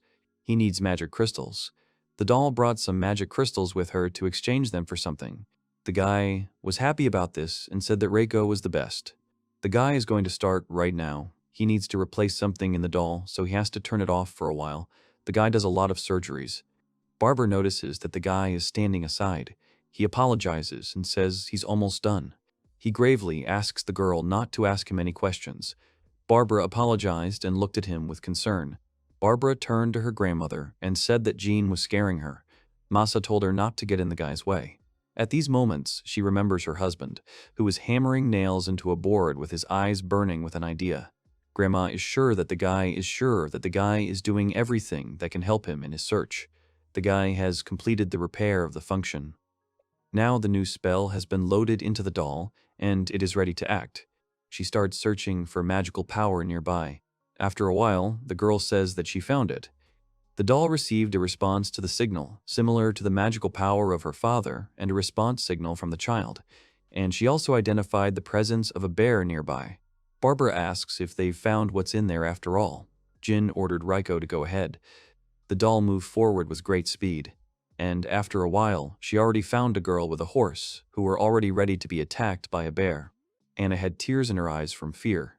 At this moment, Reiko kicks the bear's head with all her might. The animal was defeated, and the girl was safe. Hana asks why the girl came for her. Reiko explains that she came to show Hana what her father is like. Despite the fact that Hana called him a liar, she also caused him trouble. Hana looks at Reiko angrily. She says Jin is amazing, and she is strong, and she also has parents. Hana came to the conclusion that the girl has a lot of things that she does not have. Reiko realizes that her father is not going anywhere. She explains to Hana that he will only come home to pick up his things, then return to the village. Hana asks why he won't come home. Reiko explains that it's all about keeping your promise. After all, there must be a good reason for Jin not to do this. Hana remembers her family and Gina. Reiko admits that by the time her consciousness cleared, her father had already left. She spent a lot less time with him than Hana did.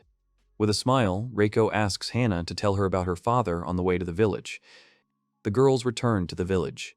Hana, of course, listened to the curses from her grandmother and asked for forgiveness.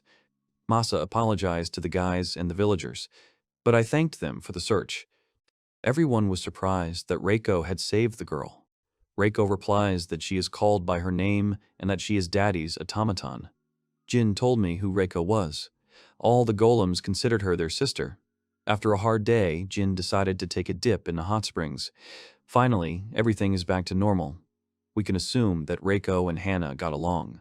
Suddenly, Lithium bursts into the bathing room, shouting that there is no time to rest now. She explains to the guy that someone blamed the guy for the last golem attack. Now, the army of soldiers is moving out. Count Walter is going to protect the peace in this country. The girl fell to her knees and screamed that she was sorry that one of the soldiers of the village of Toka had spread rumors that could not ignore the incident with the golem. Jin calmed the girl down and said that Lithium was not to blame for anything and that he had forgotten to change Gon's appearance. Jin's friend said that there was nothing good about Count Walter, the feudal lord, coming to them. The girl said that listening to the words of other people is not in the manner of a count.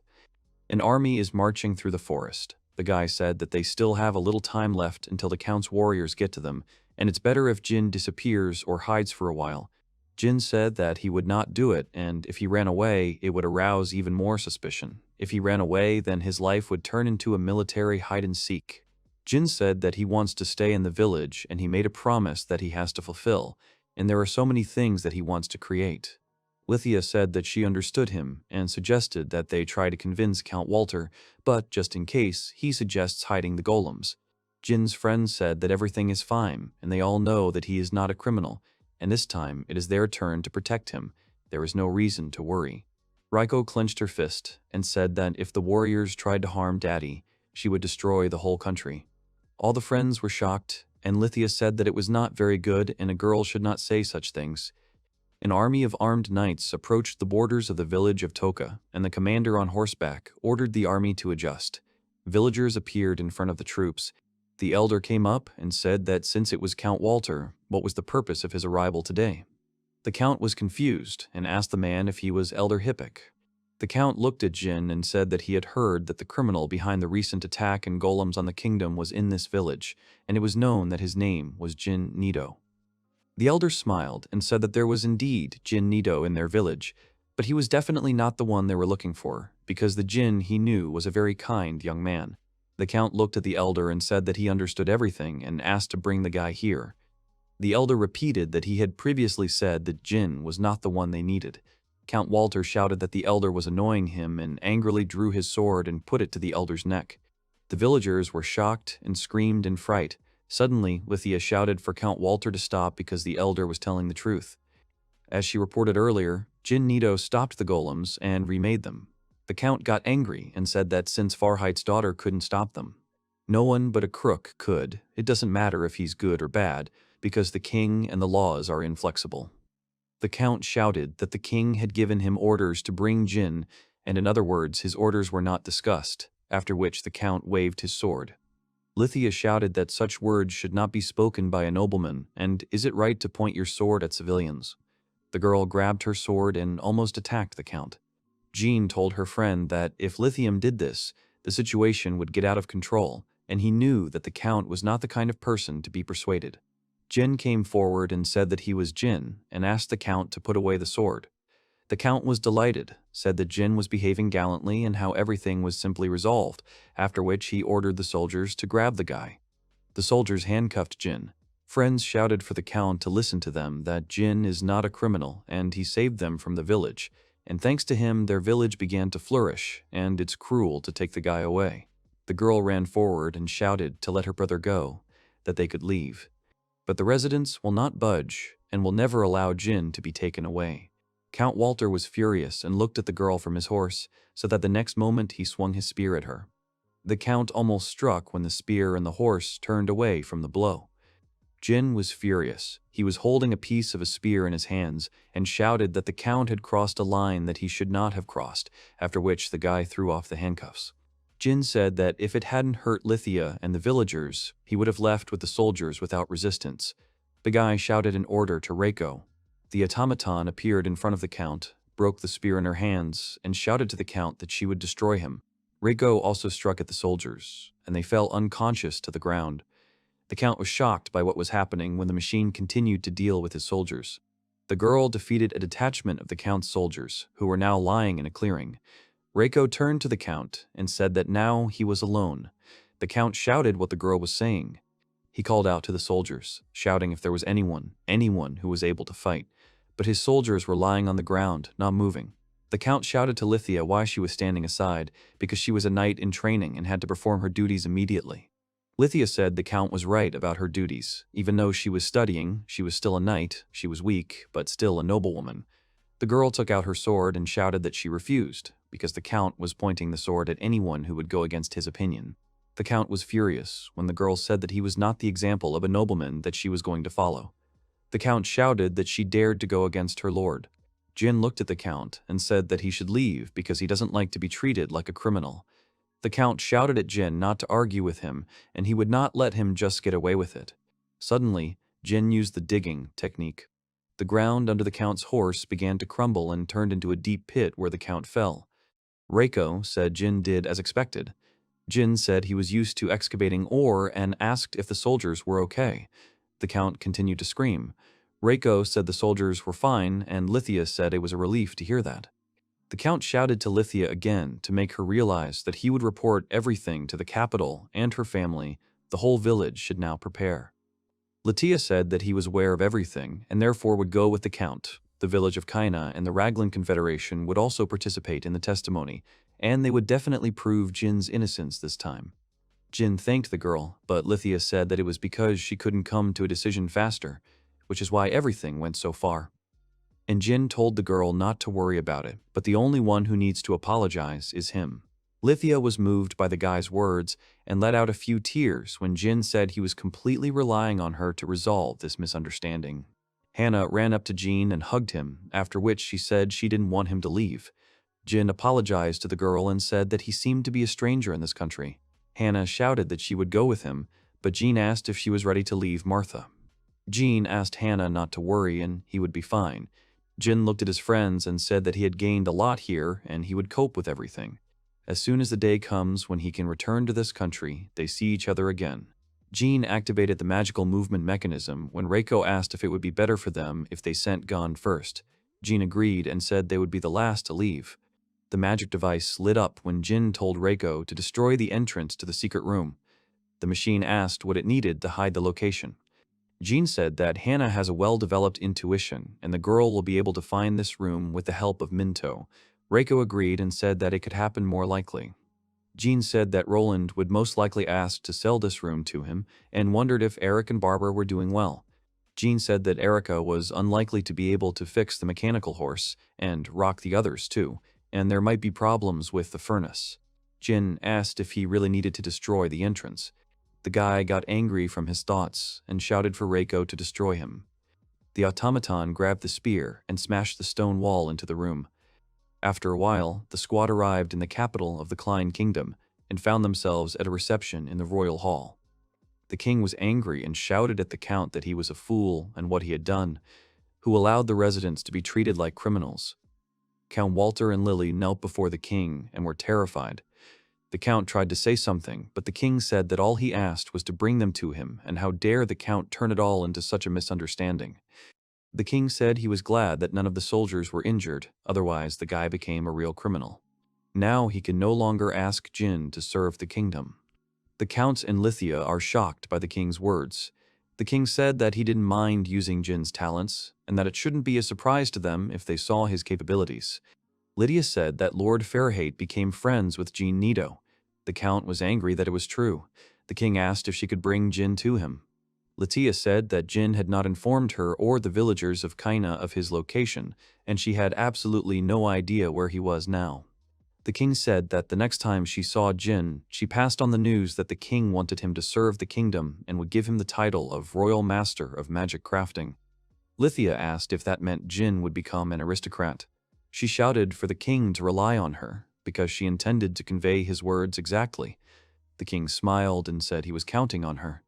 The king said that about what happened in Kaina village, he is ready to forget the elders' behavior towards the count, and although they could not inform him this time, the next time she meets a talented person, she should send him a report.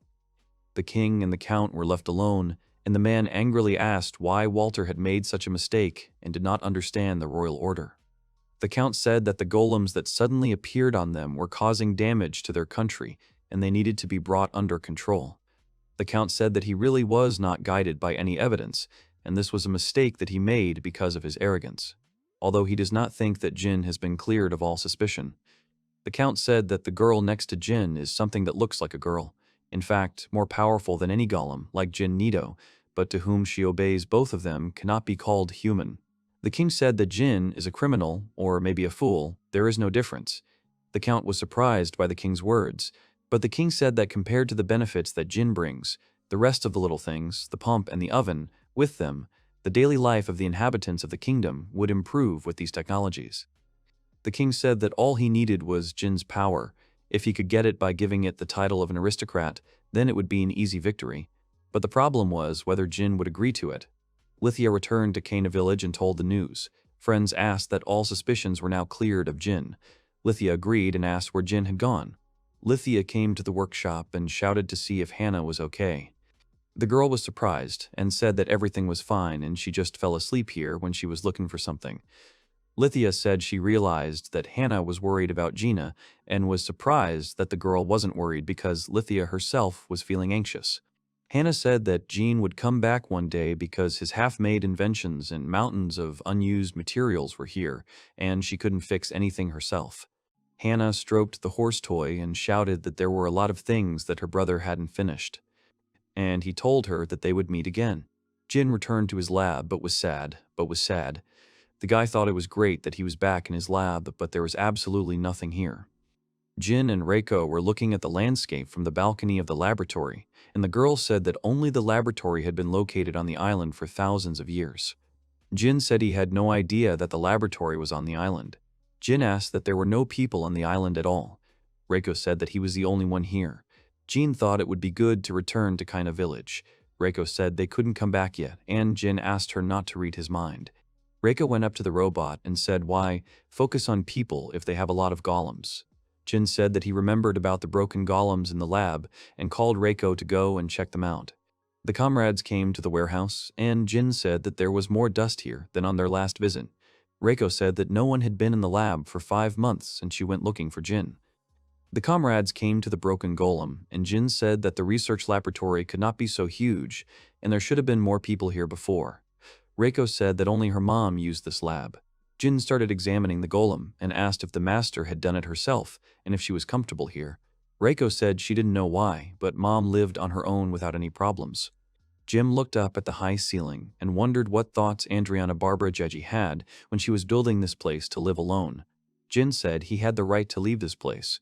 Reiko agreed with him. Jin set to work on the plan and thought that a veil of secrecy had been lifted over their plan for the further development of the laboratory. It was decided to improve and put into operation the developments of the former master, which had not been completed. Jin examined the products and thought that their provisions from the village of Kaina were beginning to run out. The plan included the development of nearby territories, and it would be great to become self-sufficient. Jin was examining the golems and thought that in order for his plan to have enough magical powers, He decided to fix the golems first. Jin remembered how Reiko had examined the new golems and started naming them. The guy said they were maids, not idols, but resigned himself and told them to do as they liked. Reiko went to the workbench and asked what it was on it. Jin said that he decided to create a golem that could explore the island from the sky. The girl was surprised and clarified how from the sky. Jin set about creating a golem and said that from a height it was easier to find out all the geographical features, and if they wanted to explore the island, they needed a map. So he used light silver for the external and internal mechanisms. Jin said that he had programmed the autopilot and the ability to insert images into the magic crystal, and later he would be able to extract these images. The comrades came to the hill, and Reiko launched the aircraft into the sky. Jin wondered if the machine would be powered by Reiko's power. The device took off over the island and began to plan for Earth. His comrades looked after him, and Jin said that he had made airplanes before, but he was glad that it took off.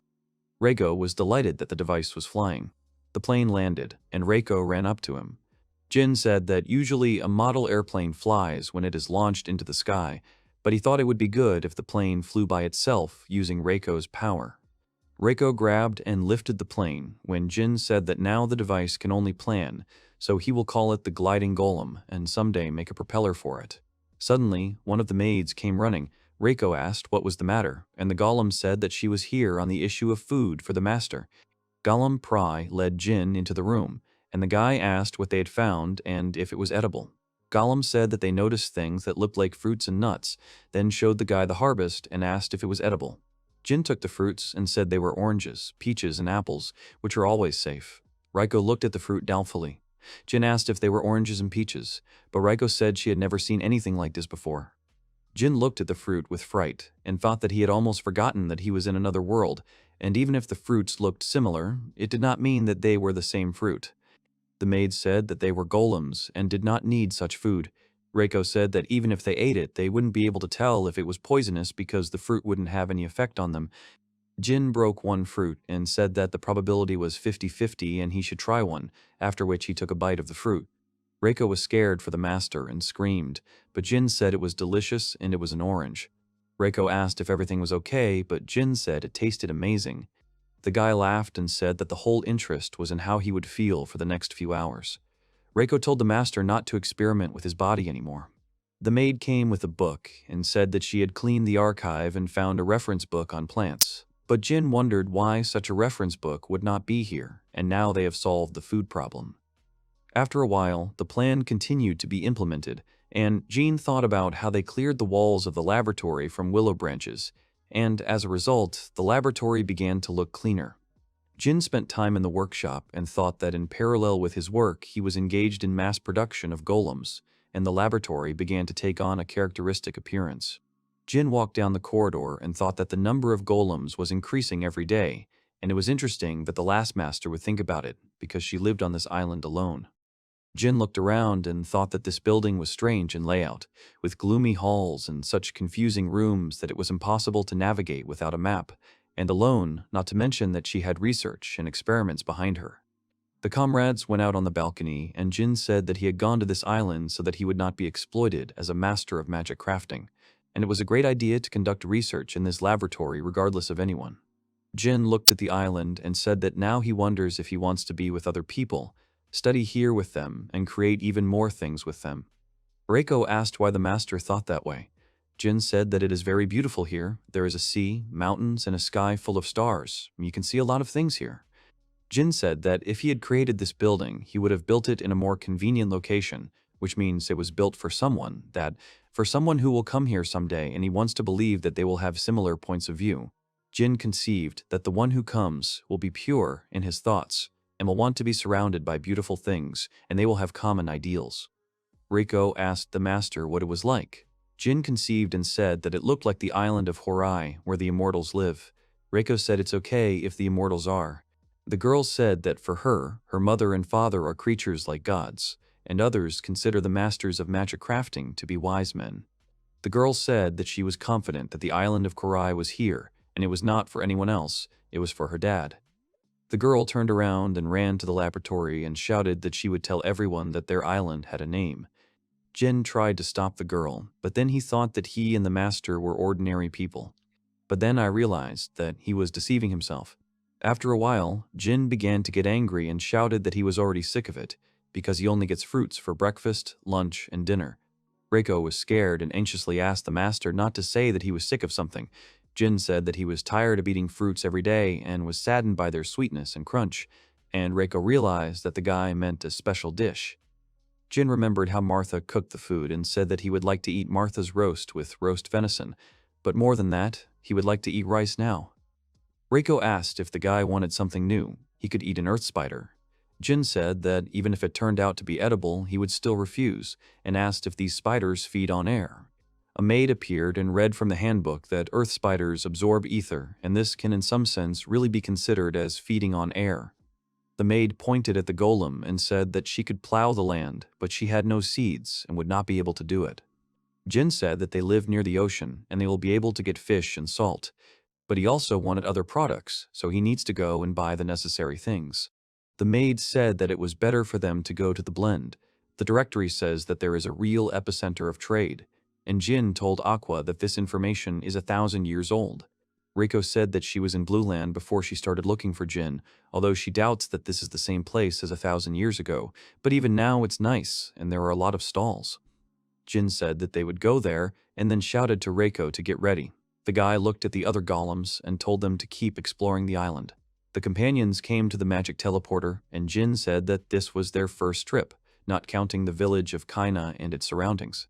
Reiko was delighted and said that if she was with Dad, then any trip would be a joy. Jin touched the magic sphere and entered the coordinates for teleportation, after which O gave commands for the teleportation gate to activate and the room to light up. Some time later, on the Blue Land shopping street, an unknown man turned to a screaming girl and asked if she was having a bad day.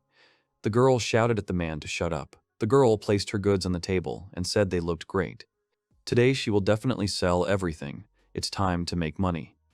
The girl screamed that the inventions of the best master of magic crafting of their Blue Land were presented on her table. The comrades passed by the girl when she shouted, "Why not buy something?" and advised them to buy their inventions for their little sister. The girl held out the jewelry and said that it was a bracelet with a magic lamp. When it was dark, it could be lit, and this was the latest development, which was very cute. Jin took the jewelry and asked if there was not enough light in it, when Reiko confirmed his words and said that it was not very bright. The girl got angry and shouted that it was very difficult to do something in such a small thing, and they should know it. Jin twirled the jewelry in his hands and said that it was tasteless, accidentally broke something and there was a crunch. The girl was shocked by his behavior. The girl screamed and asked the guy what he had just said. Jin tried to apologize and began to justify that he did not mean it. The girl shouted at the guy and asked what he wanted to say. Reiko said that you shouldn't be so angry. If you look closely, then the thing is cute and pretty well made for an amateur. The girl was furious and shouted that she was not an amateur and was studying with the famous Professor Glutia Hampton. Reiko asked who he was, and Jin put his hand over her mouth, telling her not to say the first thing that came to her mind. The girl shouted that she would not forgive them for calling her an amateur, and grabbed her wand, after which she swung at her comrades and shouted for them to apologize. The girl put the wand to her companions, but Reiko stretched out her hand and grabbed it, which caused the wand to collapse under her fingers. The girl was shocked and asked how she did it with a paralyzing rod. Reiko looked at the girl threateningly and asked what else she wanted to do with her wand and with whom. The girl screamed in fright. The girl sat on the ground and tearfully asked her parents for forgiveness for the fact that they had placed high hopes on her, that she would be a master of magic crafting, overworked at work to pay for her education, then fell ill and died. A crowd gathered around the girl's table when the girl said that now a couple of foreigners were making fun of her. There was talk in the crowd that part of the product was broken, an unknown guy had done something and the girl was crying. A merchant appeared in the crowd and shouted at Jin that if they liked to have quarrels, then it's better to get out of this place. Reiko tried to apologize to the man. Jin approached the girl and apologized to her for what had happened, and offered to step aside and discuss compensation for the goods, including the paralyzing rod. The girl agreed, and they went into the alley. Jin apologized again for the incident, and the girl said she also apologized for pointing a dangerous thing at them. The girl said that the wand was quite valuable, and Jin said he would make up for it, but he didn't have the money and offered to fix the wand. The girl said that this is not the kind of thing that you can just take and fix. Even she had to buy it because she couldn't make it. Suddenly, Jin pulled a rod wrapped in a ribbon. Jin said that since the wand was made of wood, he could not return it to its former shape, but he increased the electrical conductivity and mana consumption decreased, and he also tweaked the magic formula. The comrades started to leave, and Jin said that he apologized again. The girl shouted for them to wait. She asked if he was a master of magic crafting. Jin agreed, and the girl understood why he called her things tasteless. The girl shouted that they could earn extra money together. Reiko said they didn't need it, and Jin had to separate the girls because the saleswoman was screaming for him to help her. The guy shouted that he had come here for seeds and food. The girl shouted that she would take him to her store and they would split the profits in half, because no matter what, she had to earn money, and as a master of magic crafting, she endured any humiliation. The girl sat down on the ground and said it was for her parents' sake, then screamed that it was for her pride, life, luxury, and fame. Reiko said it was disgusting, and she only saw the love of profit. Jin said that he agreed to give her a couple of tips, ate, and she would take him to the store. The girl introduced herself as Bina and agreed to the deal. Jin and Reiko also introduced themselves. Bina brought her friends into the building, and Jin asked if this was really her store. The girl said that everything was of excellent quality, despite the fact that she did not have a lot of money. Jin looked at the product shelves when Reiko said that it was much better here than in the village of Kaina, because at least there were tools. Jin asked me not to say such things. Bina asked what they were discussing, but Jin changed the subject and asked how she planned to earn extra money. The girl shouted that everything was simple and they needed to do great things. The girl said that if Jin would give her a couple of tips, then couldn't she improve her finished products and get more money? Jin took the product from the table and said that he had already seen her work and they were all unfinished because the lamps gave little light and she was too fixated on the appearance of the product, but the technical component leaves much to be desired. The guy activated the product and said that she had made a protective barrier against damage, but the power of the magic stone was not enough to fully protect it. After that, Jin hit the barrier with a hammer. Bina said that she could have used a larger, magical stone, but even if she had succeeded, no one would have bought this thing because of the high price. Jin took out a magic tablet and said that this was not the problem, but the important thing was how she wrote the magic formula, and because of it, she lost half of her effectiveness. Because of the formula, her products were technically weak. Bina began to write down all the guy's advice when Jin said that there was an even more significant problem, namely the purpose of use and the unique features of the product. Jin said that, for example, a lamp can be used indoors and outdoors, as well as to illuminate what is in front. Depending on this character, the strength of the required light varies and the mana consumption will be different. Bina wrote down the tips, and Jin said that you need to know what you are making the product for, who may need it, and what necessary properties you need to put in it. Bina said that she did not understand anything, and the comrades were shocked. The girl shouted that Professor Hampton had not taught her all this. Reiko asked who it was again while Jin was telling himself to breathe slowly and calm down. Jin said to explain everything in order about all the characteristics and how to improve the magic formulas. Bina was writing everything down in a notebook when the girl started to get angry that there was too much to remember. Jin said that this is just a small part and Bina should just start applying it and reread the notes more often. The girl asked to stop and said that it was getting late and she needed to leave for a while to feed her brother and sister. Bina asked if Jin would be willing to join their humble meal, but she would not be able to cook something grand. The guy remembered the mountain of fruits and agreed to the invitation. After a while, the comrades came to the house and Bina shouted that she was back. Two children came up to the girl, Bina, and stroked Rand and Nana's hair. The children asked what kind of people came with her, and Bina said that they were Jin and Reiko, friends who would work with her. The children sat down next to the guy on the floor and got to know him. Jin examined the children and noticed that something was wrong with them because there were red spots and bleeding gums. Jin assumed they had scurvy. Bina suddenly shouted that he knew about their illness. The guy said that he was not an expert and could not say, it just looked like the symptoms of a disease that he was familiar with. Bina said it was true and she wanted to take them to a healer, but she didn't have any money. So she decided to feed them something nutritious.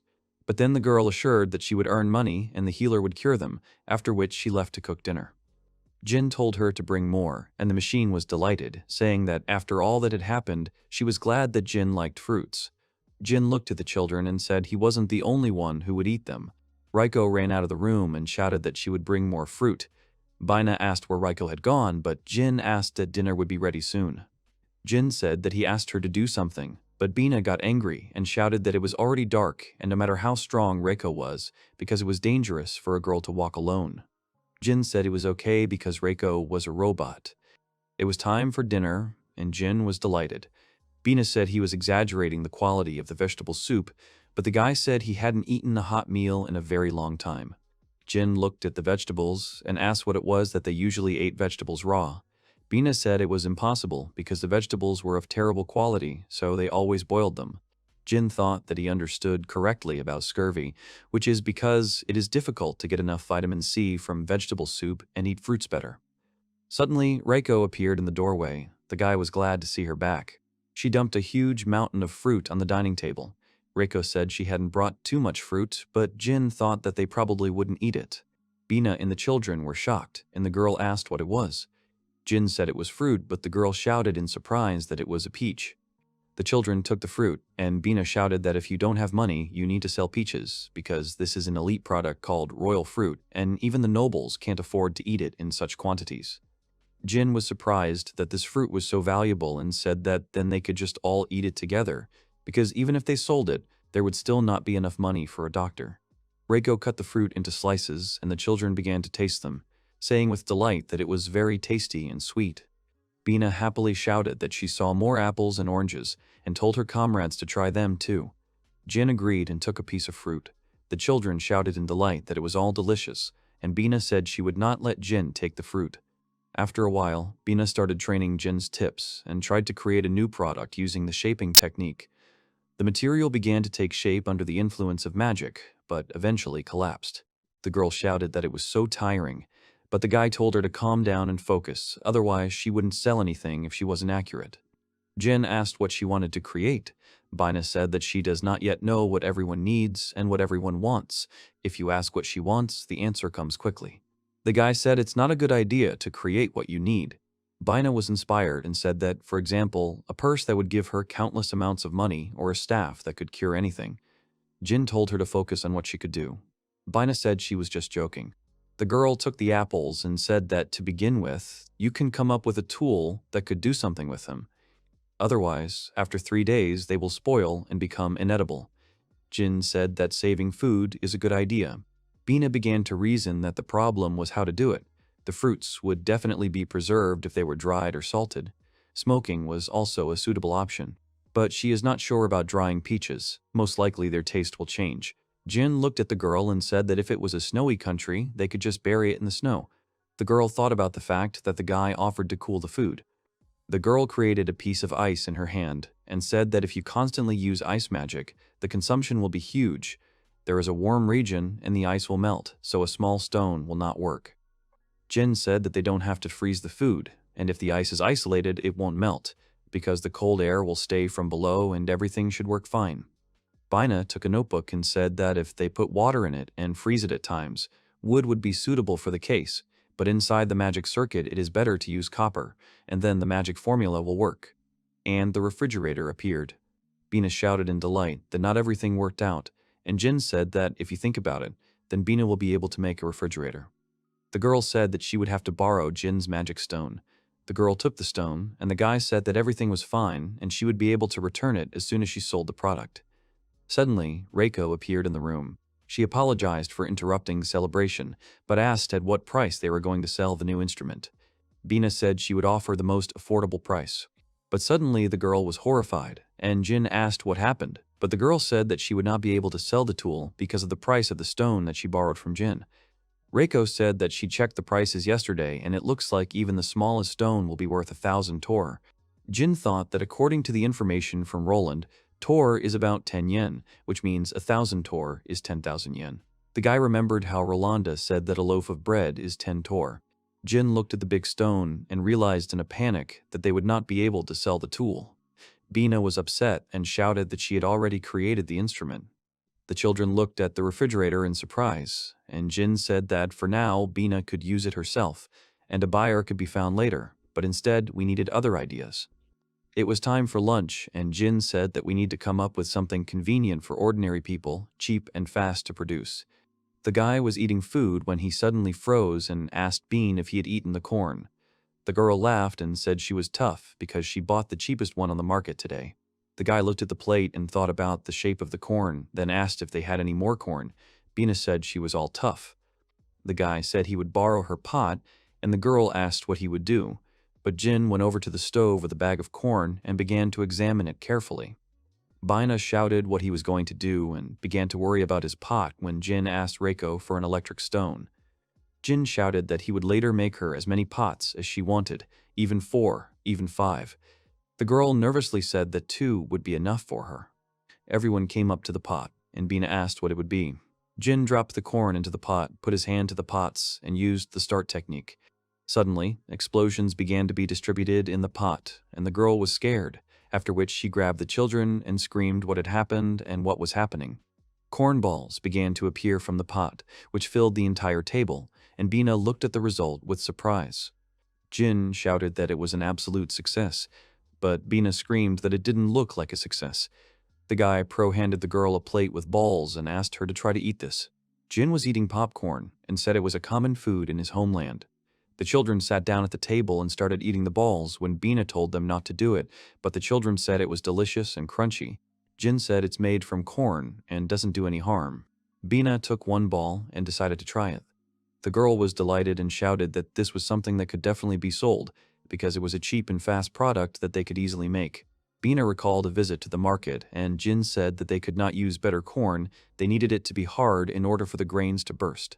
And you also need to buy salt, butter, and pao leaves for packaging. That's all you need for popcorn. The guy said they still need to think about other ideas. Bina said that she has an idea, they constantly need a fire to heat the room or cook, and what about a tool to create a fire? Jin agreed that it was a good idea. Bina said that this is what a bunch of firestones are needed for, and they will have to buy a lot as startup capital. Jin took out a small bag from his pocket where there were stones and handed it to Bina, saying that there were not many here, but she could use them. Bina hesitated, but Jin said that everything was fine. The girl grabbed the guy by the hand and promised that she would definitely repay the debt. Jin said he was relying on her. The girl ran into the workshop with the stones and shouted that she could already make a prototype of the tool. Reiko asked about the magic stones. Jin said that these were left over from Kaina's village and he used them in his shoulders, so everything will be fine and he knows roughly what Bina will come up with. Reiko asked if it was really okay to give them all away, because if all the tools sold out, then all the stones would be gone.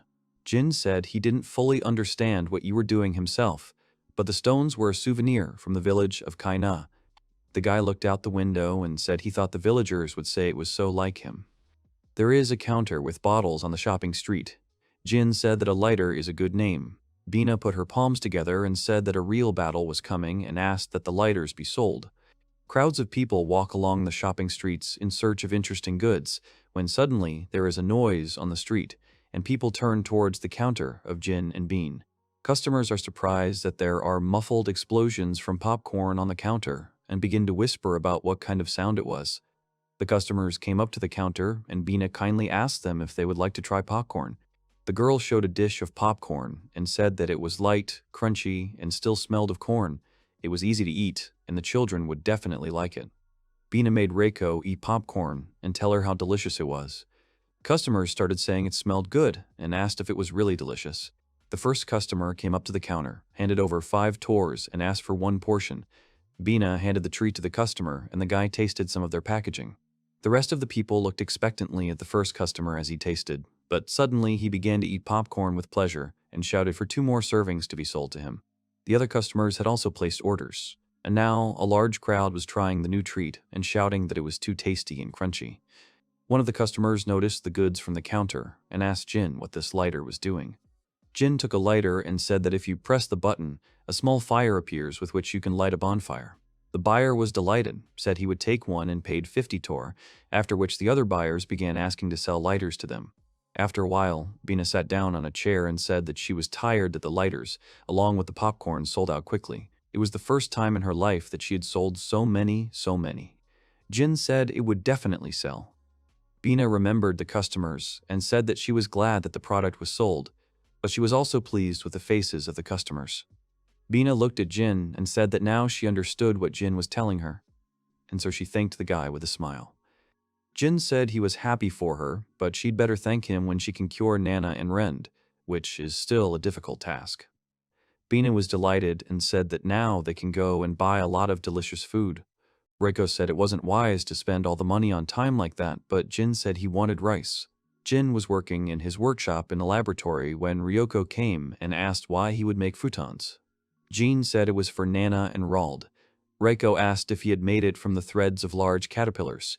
Janie said yes, but I had a surplus of big spiders with them, and he made another 10 futons. Maids walked down the corridor carrying futons, and Jin said that they could be used for guests if they ever had them.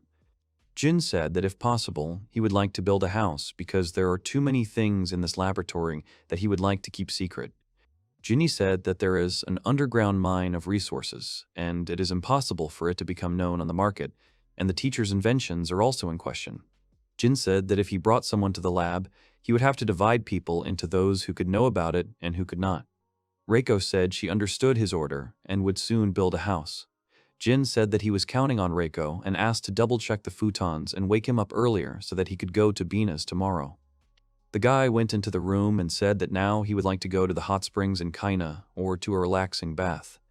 Reiko looked at the door and said that her father could rely on her. Jin came to Bina, and the girl immediately shouted that she had found a water heater and showed the guy the kettle. The girl said that she thought about how good it was to have warm water to wash or something else, and came up with it. Jin examined the invention and said that it was good, and Bina was just like a craftsman. The girl was surprised and shouted that she was the crafting master. Reiko brought the futons and Bina asked if it was really them. Jin said they had extra materials and he did it for Nana and Rald. Bina touched them and said that they were very warm and she would like to have one for herself. Jin said that he had made a reserve and she could take one for herself. Bina said that she was relieved to think about Jin doing such things, and honestly, she thought Jin was only doing weird things. The guy thought about spiders, and that the material from which futons are made is most likely not strange, because people in this already eat monsters, and if you count giant caterpillars for silkworms, then everything is fine. Jin said that of course he was a normal, ordinary craftsman named Jin Nidu. Bina said that he and normal are antonyms, if only because he had extra materials at home, which is no longer normal, not to mention peaches and apples. Bina said that if you look at Reiko, there is not a single crafting master. The ability to create an android and Jin is somewhat fundamental, but different from all other masters. Bina smiled and said that she had crossed the line and Jin shouldn't worry because he probably has secrets that he can't talk about and she's not going to find out from him. Reiko said that someone like Bean could be tactful, and the girl shouted out why she was saying such a thing. Jin thanked the girl and said that she could be told the secret. Bina screamed in shock that the teleportation gate is a legendary artifact and how Jin can be an orphan who lives on a separate island. Bina said that this explains his knowledge of crafting skills. Jin said that these fruits grew on his island.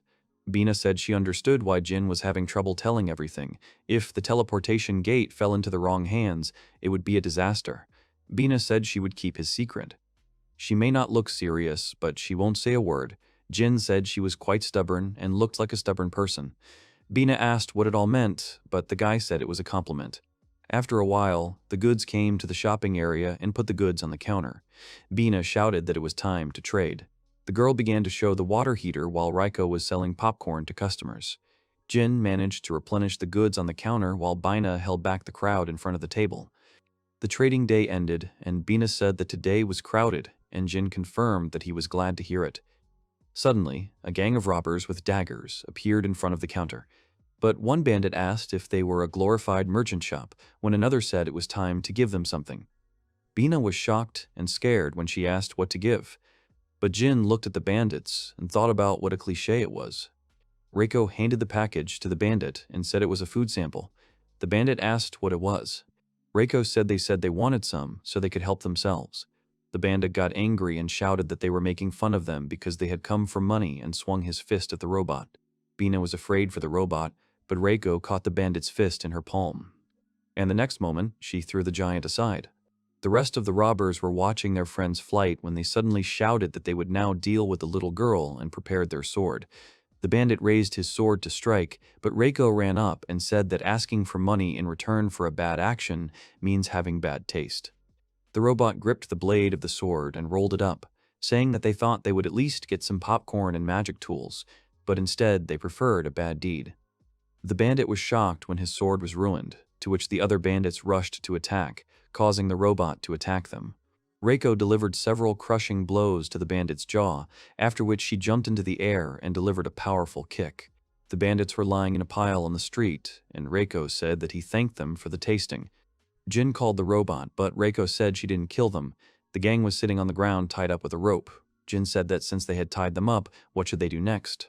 Bina said it would be better to hand them over to the guards at the fortress. Suddenly, a man appeared in the crowd and said that he was leading them, and they didn't have to do it, because he witnessed a beautiful scene. Bina said they didn't have a farce here.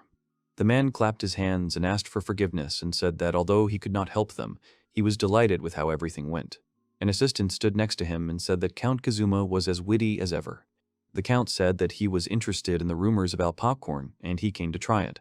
The assistant said that he could ask for a chance, and he would just buy food for the Count. The Count said that he had heard that popcorn tastes better when it is just cooked. Reiko handed the package dutifully to the man. The Count thanked her and paid the cost of the package, after which he tried it and said that's why people like it.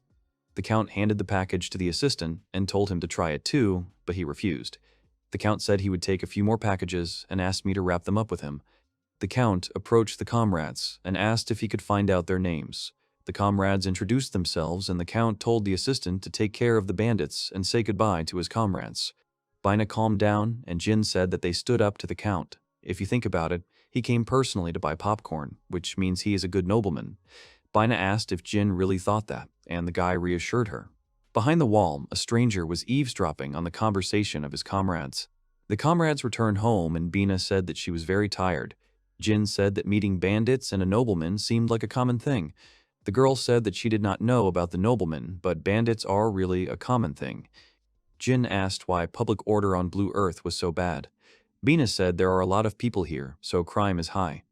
Bina said that the nobles who want a safe life live in the fortress, and to get inside you need a pass and something to prove your identity, but this does not concern ordinary mortals. Jin said he didn't think so, because if the Count came to them, it means that he was interested in her product, which means lighters, popcorn, and water heaters will soon spread further. Jin said that this way, Bean's name would become known among the nobles, and it meant that everyone would recognize her skills as a master craftsman. The girl was delighted, but Jin told her to be careful, because fame always comes with risk. Jin recalled the events in Kaina village and said that there are always people who know you and lend a helping hand, but there are also people who only think about their own benefit. Jin said it was good when people found out about her abilities, but you have to be careful not to get into any trouble or you might get eliminated.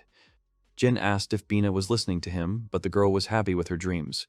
Bina said that in her opinion, Jin should also be careful because he is too kind to everyone.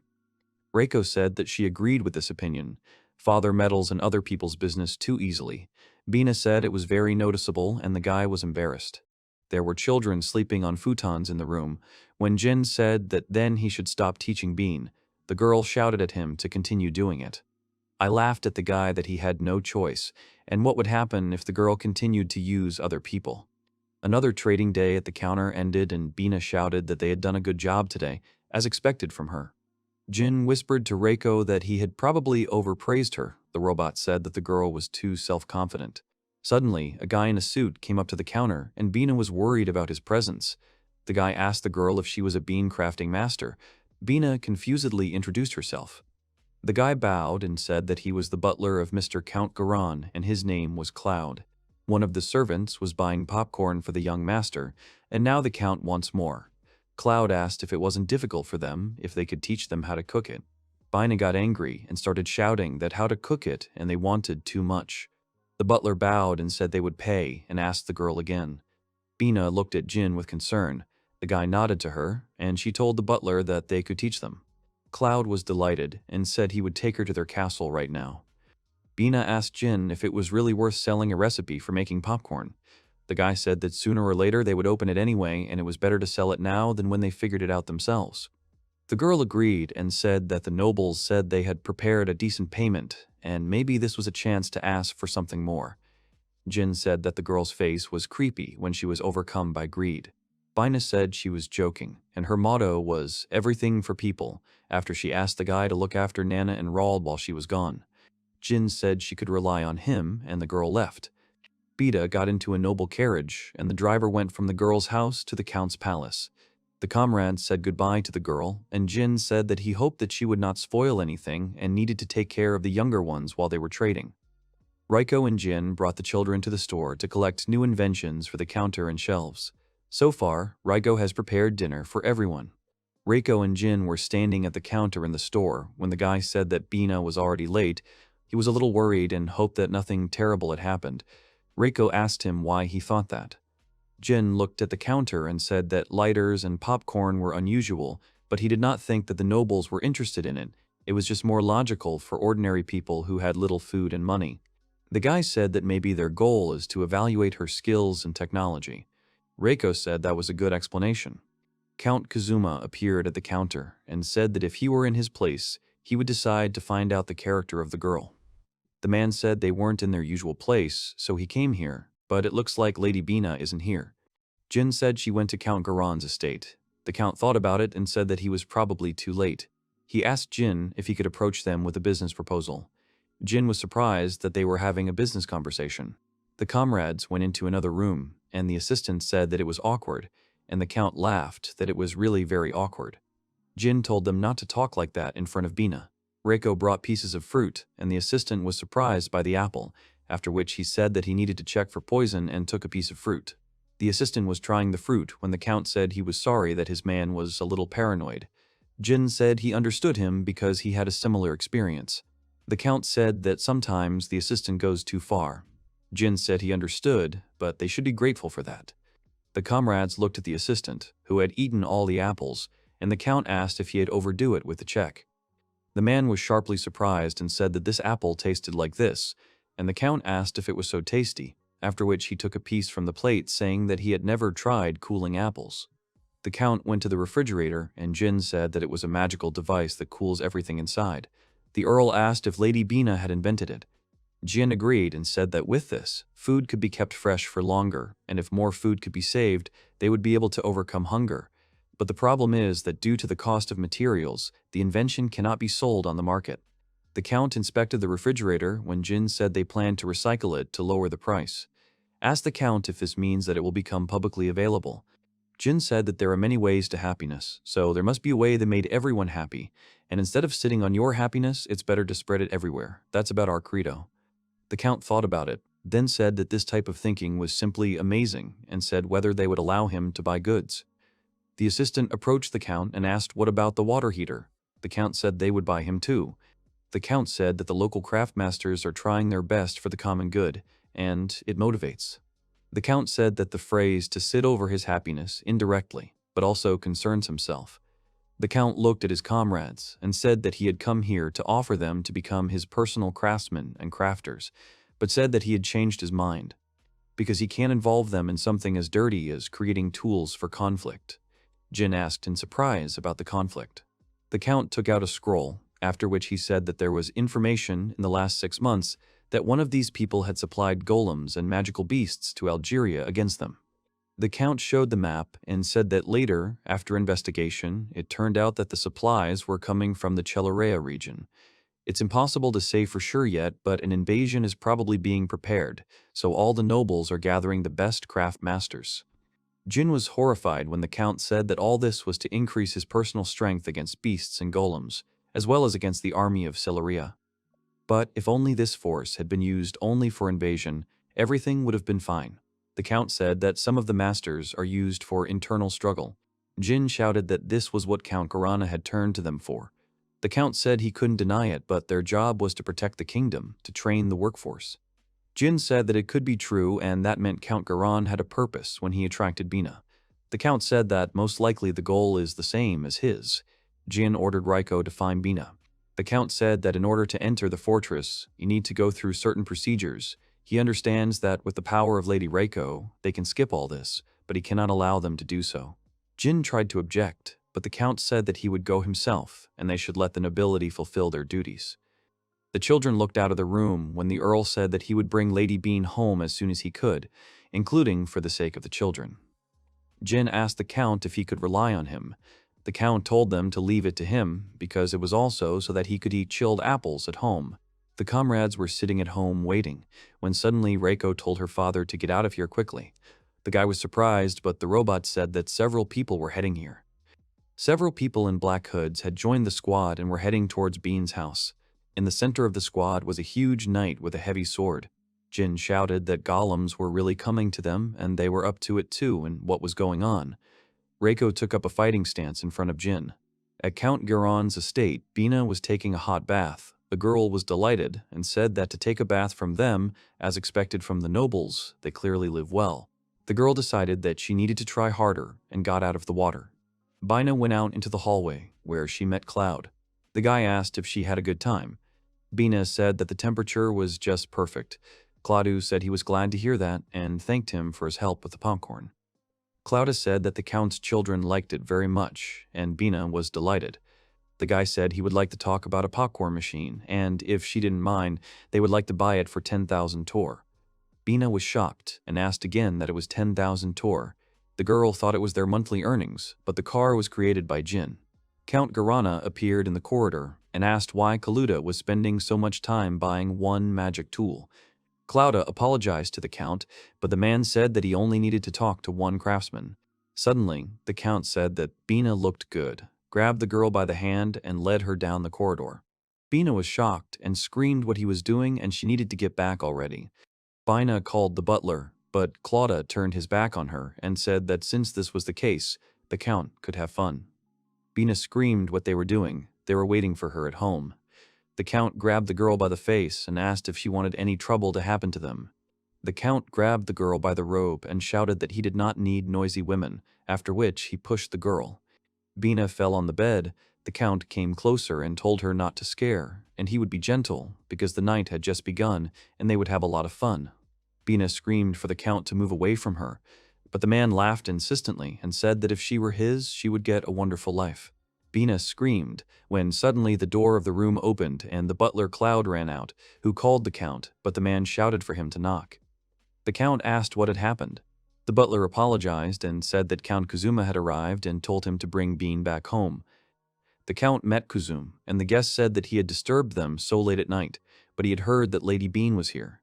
Kazuma said that he went to the stable, but there was no one there, and since he had an urgent matter, he decided to come here. The Count began to shirk and pretended to be thinking about Bean.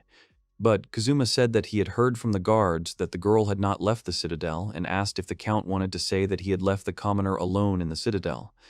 The Count said that the girl was enjoying their great bathroom and he forgot that he would be coming out soon.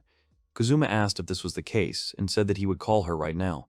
Bina went out into the corridor of the citadel as Count Kazuma immediately saw her and turned to the girl, telling her to go with him because her relatives were waiting.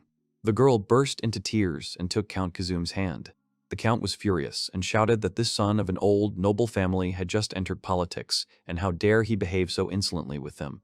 The Count said that Bina would become his very soon. As long as her relatives were in his hands, it would not be a problem, she was his. The Count asked Cloud if everything was going according to plan. The butler said that everything was according to plan, and it was too late for them. Everything would be ready by the time they arrived. Bina and Kazuma were riding in a carriage, and the man said that she had been through a lot, and he wanted to find her today. The girl was surprised by his words, and the Count said that he wanted her to become his personal craftsman, but he changed his mind after talking with Jin Nidu. Bina asked what Jin had said. Kazuma said that she makes tools for commoners, and instead of making someone happy, she wants to make everyone happy. The Count said he would like to buy her refrigerator, because it is a wonderful invention, but he does not think it would be good if he monopolized a wonderful talent. The Count admitted that he panicked that she had gone to Count Garano's estate. The Count said that he would like her to stay on her way to do something for everyone. Bina said that even with her strength, she couldn't sell Jin's goods. The Count said that Jin would understand if he was told about it correctly. Kazuma asked if they were good friends. Bina smiled and said that he was part of her family, so they needed to get back faster. Reiko and Jin were in the house. The robot asked if they were going to get magic tools. Jin said that it was most likely so, and they still did not know for sure if they were enemies, and if it was possible, then he would like to avoid a conflict, but thinks that it is impossible. Reiko told him to run away on his own in a bad situation. Jin said that if it's an enemy that you can't defeat, then running will be useless. Jin said if they were forced to fight, then he would just believe in Reiko. A group of strangers in dark raincoats surrounded the building of the house and took up positions on the roofs of neighboring streets. One of the enemies got into the house and saw the children in the room. The stranger said that he had found them and they needed to approach him. The children took out a magic artifact and pressed it, causing a light barrier. The stranger realized who it was when Reiko suddenly appeared and shouted that they had not come here to steal, but to kidnap, which then struck at the stranger, and he flew through the wall, destroying it. Reiko sighed that this house was so fragile. The robot got into a fight with several mercenaries when another one entered the room and asked what the noise was. Reiko was shouting at that moment that this was a good opportunity to rebuild the house. Jin suddenly appeared behind the mercenary and threatened him with a paralyzing staff and used the technique to dig under the enemy's feet. The mercenary fell into the pit, and Jin looked at him and thought that he felt like he was the only one using this trap. Reiko dealt another blow to the mercenaries when one of the enemies said that this girl was in the report and called for the golem's case. The knight passed by the mercenaries and ran towards the robot, after which he struck a powerful blow with his spear, but Reiko managed to dodge.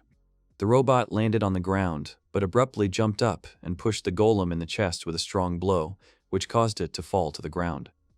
Reiko grabbed the golem's sword and swung it while it was lying on the floor, after which she cut its helmet into pieces. The mercenaries were shocked, and one said that they had no choice, then took out a sword and shouted that even if he burned this place down with her. The mercenary's sword shone with fire magic, and another mercenary said that the flame was excellent and a fiery vortex formed in the room. Kazuma and Bina ran into the room when the fiery whirlwind began. The count shouted that they were late, and Bina was shocked. The children hid behind a protective barrier and called for their sister, but Jin stood next to them to protect them when the mercenary shouted that they would all burn. Reiko entered the fiery vortex, and Jin thought that his robot would not melt from such a small damage. On Kazuma and Bina streets of the city, they watched the fire, and the girl screamed in horror that this was their house. Reiko struck at the mercenary inside the flame vortex, and he shouted that she was not a robot, but a monster. One mercenary shouted that he would just take hostages and waved his sword, but Jin used a magic wand and the enemy lost his sword. Bina grabbed her staff, but Jin shouted that she could destroy all things. But the girl swung and hit the mercenary with her staff. The children ran up to their sister and shouted that they were glad that she was all right. Jin approached his friends and asked if everything was okay. Bina C admitted that she couldn't sell the popcorn machine, and she's sorry. Jin said that she shouldn't feel guilty about it, and Reiko also broke their wall, that the robot began to rebuild the structure. Reiko said that this wall is thin and fragile, but Jin said that the girl needed to build a better house. Bina shouted that they were the only ones to blame for this. Reiko said that the wall should be built of bricks, and Jin suggested making it non-combustible. The girl told me where to get such expensive material. The count laughed and said that they were talking about crafting even in such a situation. Jin said that they are magic crafters, and they are the best at creating something. Jin and Bina punched their fists and were glad to be home alone. The comrades examined the hole in the wall. Bina said it was a miracle that the workshop had survived. Jin said they could rebuild the house, but they had to start somewhere. Kazuma suggested that they could move to his estate. There is a possibility that the enemies did not surrender after the battle, build a workshop on his territory, he has a guard, it is safe there, and they can stay under his protection until the situation calms down. Kazuma said that it was amazing how long Count Garano had been pretending to be stupid, and he believed that the Count would say that it was caused by an attack by a golem and magical beasts. He did not think that kidnapping the nobles of his citizens would be so easy. Kazuma said that the Count went too far and sent the golem. If the kidnapping was successful, then he would use the children to ensure that Lady Bina obeyed his orders. Bina was outraged, but Kazuma said that the act was terrible, especially from a nobleman, but even such people are needed by the country, and this shows how terrible the current situation is. Kazuma said they still have no evidence of a crime. Jin asked about the interrogation of the mercenaries, but Kazuma said that his assistant was already doing it because they had a reason to keep quiet, and some had already tried to end their lives. Jin shouted why Kuzuna was telling Bina to just wait. Kuzuna said that this was the best option, but Jin got angry and shouted how they could just wait and he would go to the Count's castle right now. Kazuma said that the Count was behaving unbecomingly for a noble, and he believed that Lady Reiko would easily destroy both the Count and his subordinates, but if the truth about the nobles came out, then the kingdom would be destroyed. Jin needs to think about the influence we have in the kingdom of Agralia and Blueland. Kazuma said Jin should think about how it would affect the citizens, or Lady Bina. That's the reason he can't let him in. Jin said that it is easy to return hatred and use it as energy, but asked for time. He believes that the Count will test the medicine of the future. Bina hit Jin with a baton, and the guy asked her not to make a scary face. Bina said that if it was because of her, then she was fine and received the necessary support. Bina said that she loves this city and the kingdom, and Jin himself said that they should think about what they want to create for everyone. To begin with, she decided to create something for the people in the city. The girl said that after all she needed money and she was ready to create a washing machine and a water purifier. Jin said it was amazing, and the girl replied that Blueland's best magic creator. Jin apologized to Kazuma for his behavior and asked him to take care of Bina. Kazuma made a promise and asked what about Jin Dano. Kazuma said that they could make a workshop in the form of an extension, since he is Bina's assistant, then moving would be a good idea. Reiko looked at Jin seriously and said that he called his father Bina's assistant. But the robot came up to the guy and grabbed him. The friends tried to calm the robot down, but Reiko put the guy on her shoulders and said they were coming back. The friends were looking after Reiko and Jin when the guy shouted that it was embarrassing for him, but they would get home faster this way. Jin asked Reiko to slow down and said goodbye to Bina. Bina asked what they were going to do, but then he thought that this was the last time they would see each other, and in any case, she had nothing to pay him with. After a while, Kazuma came into the office and asked Bean how her new workshop was, and if she needed something, he would get it. The girl said she needed a golden hammer, a chain of magic crystals and jewelry, but Bina said she was just joking. Kazuma and Bita walked through the courtyard, and the girl said that the Count was kind and treated magic crafters well. Before that, she had seen only 2 such people, and the Count knew them. Kazuma said he recognized her when she became popular and he was different from her friends. After all, when he was little, his father told him to be strong and his mother to be kind, and because of this, he wants to be strong and kind. Kazuma said that his mother died and his father died in the war with Celeria, but the guy looked at the children and said that right now they are his family and he is not alone. Bina shouted that she would cook lunch today because Kazuma called them family and she wants to make a special soup from leaves. It has little nutrition, but it is delicious. If the Count wants to be a good nobleman, then he must eat the peasants' food. Count Garano shouted in anger that he had lost elite soldiers and a golem because of the girl and Kazuma. The man conceived, since they know the truth, why they are silent, but everything may turn out to be wrong. Cloud said Kuzum had no proof and couldn't contain their weakness. The Count shouted that the soldiers were alive and it was only a matter of time before they started talking. Cladu said that the case of the golem's attack on Celeria is closed. The Count believes that some of the nobles understand that something is wrong, especially those in the blues, and know that Celeria has spies in the area. The Count said that it would be a great failure if he was left alone. The nobles attack the inhabitants, and another country attacks the inhabitants. The nobles understand this better than the citizens. But false information doesn't work forever, and it's only a matter of time before the others find out about it. Before it happens, he needs to finish his business, and if he doesn't have time, he'll be hanged. The Count sat down on the sofa and said that now he was a puppet in the hands of other nobles. Why should he put up with all this because of one magic crafter? And Cloud said that he had heard about the opening of Bina's store. Bina shouted at the whole store for people to come and see that the magic craft shop was open again. The man asked the girl about her business and why there were no 2 of them, a boy and a girl with rabbit ears. Bina said that everything was correct, and the man asked if she really did not know what they were doing now. Bina said she doesn't worry about people taking vacations, but she knows they can do one thing right now. Jin is just doing something somewhere. Jin finished the new invention and said that he wanted to create personal golems for Reiko to connect them before activation. Reiko took the hands of the new golems and activated the start connection technique. The golems shone with a radiance of energy, and Reiko shouted that they had the same height. Jin said it would be easier and more convenient when you need to pick something up, and asked if Reiko would give them names so that they would be her personal golems. Reiko tried to come up with names, but it didn't work out, and Jin said she could think about it later. The comrades came outside, and the guy said that they had planted seeds from Blueland and the land was fertile. The rest were cultivating land fields, and they had an orchard. Jean showed the map that they had marked all the minerals and resources, and could combine things more efficiently, do things on a limited resource base, and have the opportunity to go back. Jin said he wanted to learn from Bina, decide in the future who he was doing things for, but for now he was doing it for himself. Reiko said if he looked good, he would understand that they were doing everything for their father. Reiko pointed in the direction of the giant house. Jin was shocked and delighted that the house was Japanese style and shouted that the house was the best. Jin was looking around the house and was happy. The guy said that it was unexpected that they had made a tatami themselves.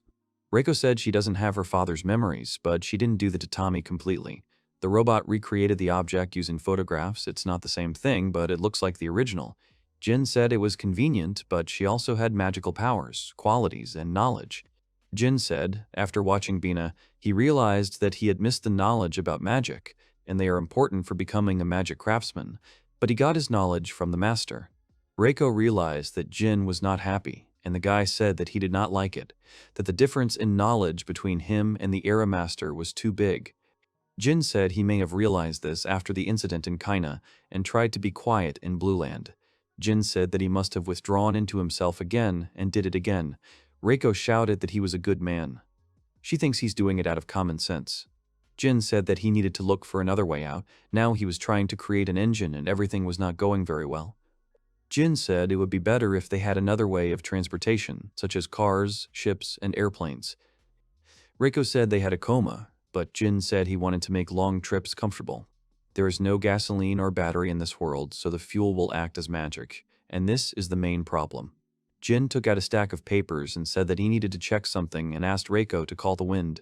The sheets formed into a whirlwind and Jin understood everything. The guy thought he was applying creation and digging, but they would also take effects to undo the recoil. Jin said the process didn't look easy, but it turned out to be very difficult. Reiko asked what it had to do with the engine. Jin said that if they had a rollback, then he would benefit. The guy took the material and decided to show Reiko. The material turned into a pipe, and Jin said that he used air magic for the test. Usually, the engine uses energy from explosion and combustion, or releases energy from electricity. Rocket engine uses fuel only for the engine. We will change the required energy into dynamic force.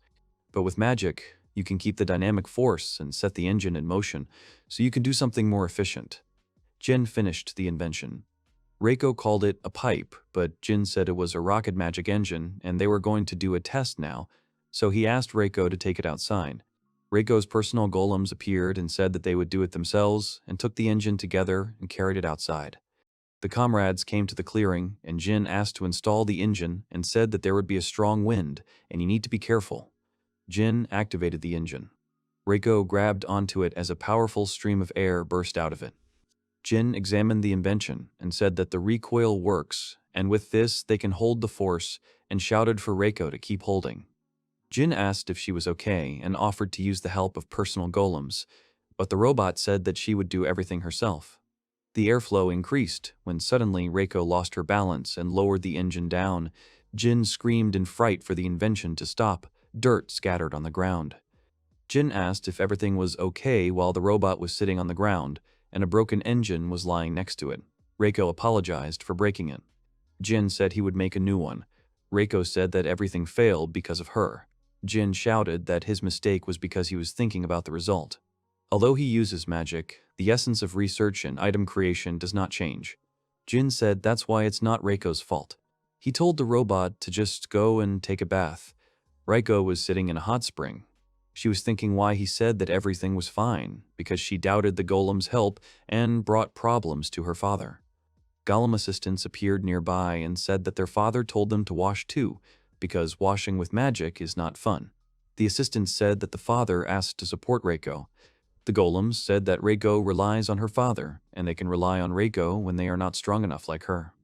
Reiko said she still hadn't given them names, and wasn't even sure she could give them two names as good as her father. The assistant said that the two of them want to help, and they were created for this, and they want to be useful to their father together. Reiko laughed and said that they were the same people, created by their father. The robots looked up at the sky when the assistant said that the moon would appear soon. Reiko thought about the moon and the sun.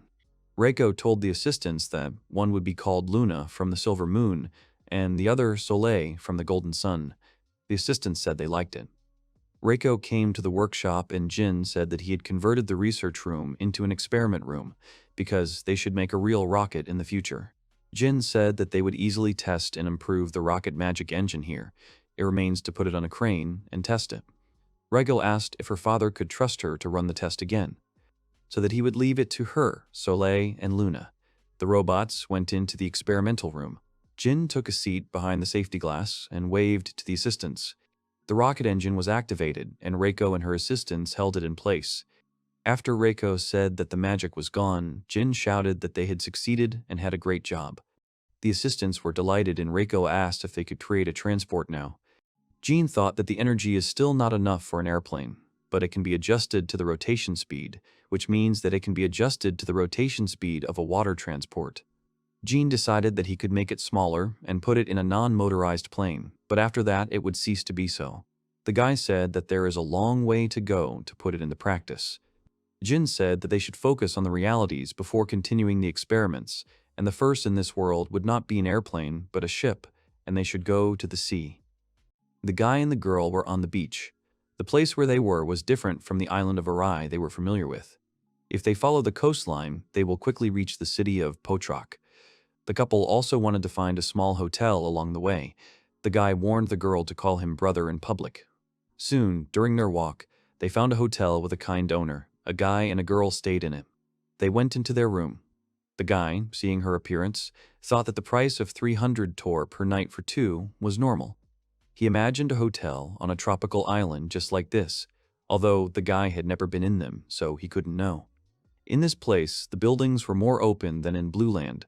This island was located in the kingdom of Elias, to the south of the kingdom of Aglaria. That's why it was hot outside.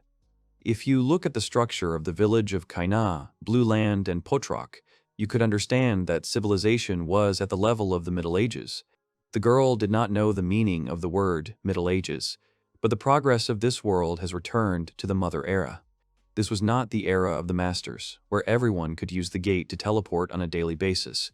That's why the girl thought so. After her words, the guy became interested in the ships of the era of Masters. But that didn't mean he wasn't interested in ships from this era. The girl also suggested that the guy take a walk. They went out to the port to look around. The guy squatted down and looked at the wooden boat with interest. The main material of the boat was wood and metal for durability. The guy noticed that there were only small boats at the port and there were no large vessels. Suddenly, the girl called out to her father, pointing her index finger to the side. The guy turned to the place she was pointing at. It was a boat floating on the sea. But the peculiarity here was not the girl but the golem next to her. The guy saw that he was using his hands as paddles. The golem was the engine for the boat. After all, they did not get tired. But the golem's arms were too weak, and it was easy to lose balance in any event. And then there will be a loss of engine power. The guy was thinking about attaching the golem to the catamaran. A man was secretly listening to his words. He was interested in Jin's words. Jin continued talking.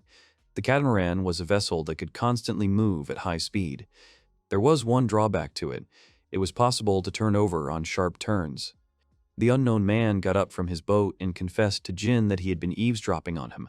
The girl realized that the guy was aware of the golems and boats. She had an exotic appearance. Her tanned skin perfectly matched her blonde hair. The girl thought that Jin was a shipbuilder. She apologized to the guy for her eavesdropping, but in this city, the girl was the only one who created these ships. Therefore, she was interested in his words. Jin almost confessed to the girl that he was a master at magic crafting, but he was able to come to his senses. The guy told her that he was just a magic craftsman. A girl with a strong interest wanted to find out any information about the guy. He was a little confused by her numerous questions. She was overjoyed. Because the guy didn't serve anyone and wasn't a member of the guild, for her, it was a blessing of the sea.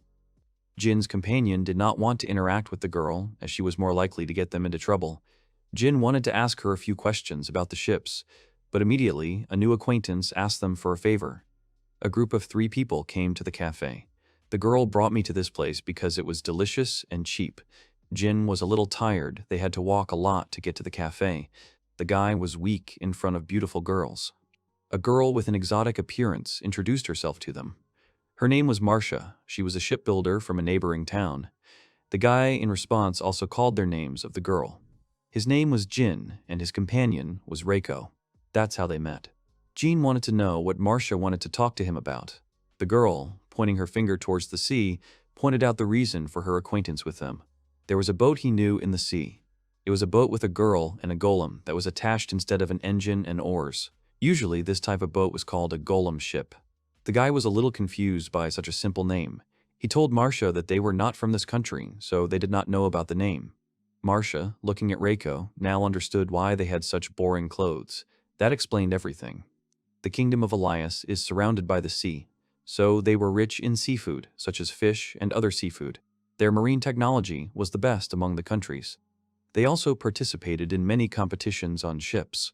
The guy, while enjoying the meal, it was interesting to listen to the story of the kingdom of Elias. Therefore, Marcia immediately invited Jin to participate in this competition together. The guy was taken aback by her quick actions. The girl apologized. She was used to rushing because of her work. She informed him that the race would start in 5 days. Jin was stunned by the news. But that's exactly why Marcia was in such a hurry. The rules of the race stated that you need a golem as an engine and a person who will control it. Marcia said she would do everything and be in control. She offered him half of the winnings to make her a golem for the ship. She had already realized that it was pointless to look for something nearby, but she didn't have time to search for the golem anymore. Jin told her that if she tried to do something in a hurry, she might be able to find the golem maker. Although, if she uses such a golem in competitions, she probably won't be able to win. The gloomy girl knew about it. That was her problem. But she has something she wants back. Her store was taken away because Marcia's father lost all the property. Therefore, this competition was the perfect chance to regain his honor and the lost store. No matter how small the chance, the girl was resolutely ready to go for it. The guy wanted to know what she would do if she lost. Marcia has already given up the store to pay off her debts. She doesn't know what will happen to her if she loses. Jin also wanted to ask the girl why she turned to him. Marcia chose him because of his knowledge of golems and ships, and also her intuition told her that she would be able to trust Jin. Although the girl could be wrong, she chose him anyway. After all, if the worst happens, Marcia will lose her bet on the guy. Having said that, the girl smiled broadly. The guy, drinking coffee, told her that she had made a mistake. His companion agreed with his words, and Marcia sighed in confusion. Reiko thought that this competition was very suitable for her father's ability. They will benefit if they create a golem that can control the ship. Marcia looked at them in disbelief at her words. Jin wasn't sure about that, but if he had lost, it would have been awkward. Therefore, he agreed to make another bet, namely, a bet on their skills. If they do this, the chance of winning will increase. They bet on their skills, and they had to register as soon as possible. Marcia was happy. A company of 3 people were on their way to register. The reception desk was quite close to them. If they don't register today, they won't be able to participate in the competition. Along the way, Marcia wanted to know the guy's next plan. Suddenly, someone called out to her. The girl reluctantly responded with confusion. Her friend saw that she had found a magic craftsman. The girl agreed to his words. She really found him. Valentine was glad to hear that she now had a magic crafter. He thought about it and realized that he couldn't compete against her ship. Therefore, he wanted to offer her to become his shipbuilder and also his wife. The girl is tired of him asking her to become his wife again. Valentine already had 2 wives, but he wanted more. That's how the world worked for him. That's why the guy asked Marcia to go with him again. But the girl was distracted by Jin. He hurried her to hurry up with the registration of the team. After apologizing to Valentine, she went to the reception desk. The man noticed that she was not lying, so he said goodbye to her and let her go. Then, when the girl left, Valentine immediately frowned and frowned. He was annoyed that Jin had interrupted him. Moving away from Valentine, Marcia thanked the guy for his help. The guy asked if he was a nobleman or a lord's confidant.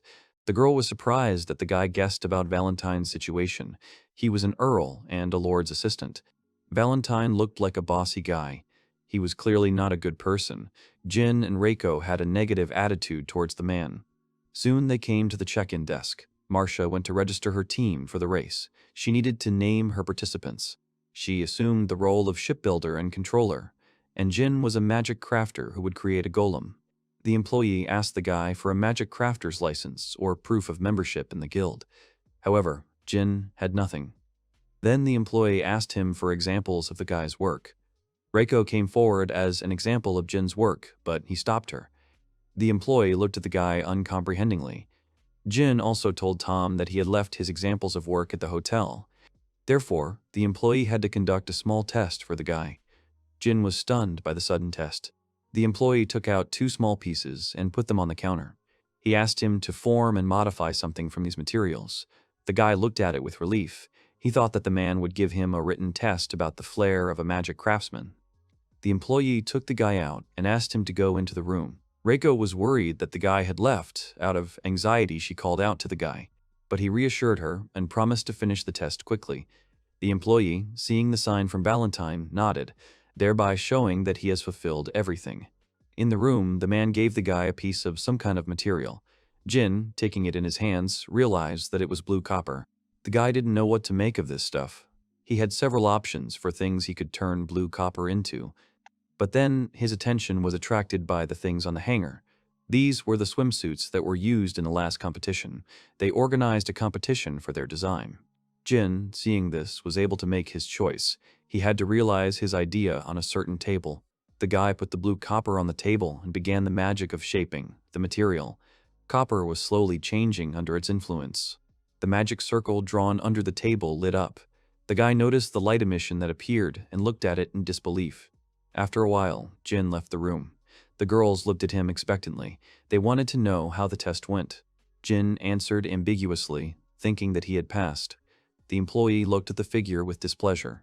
Marcia was outraged by the ambiguous response, but she saw the figurine. The girl was looking at something with embarrassment.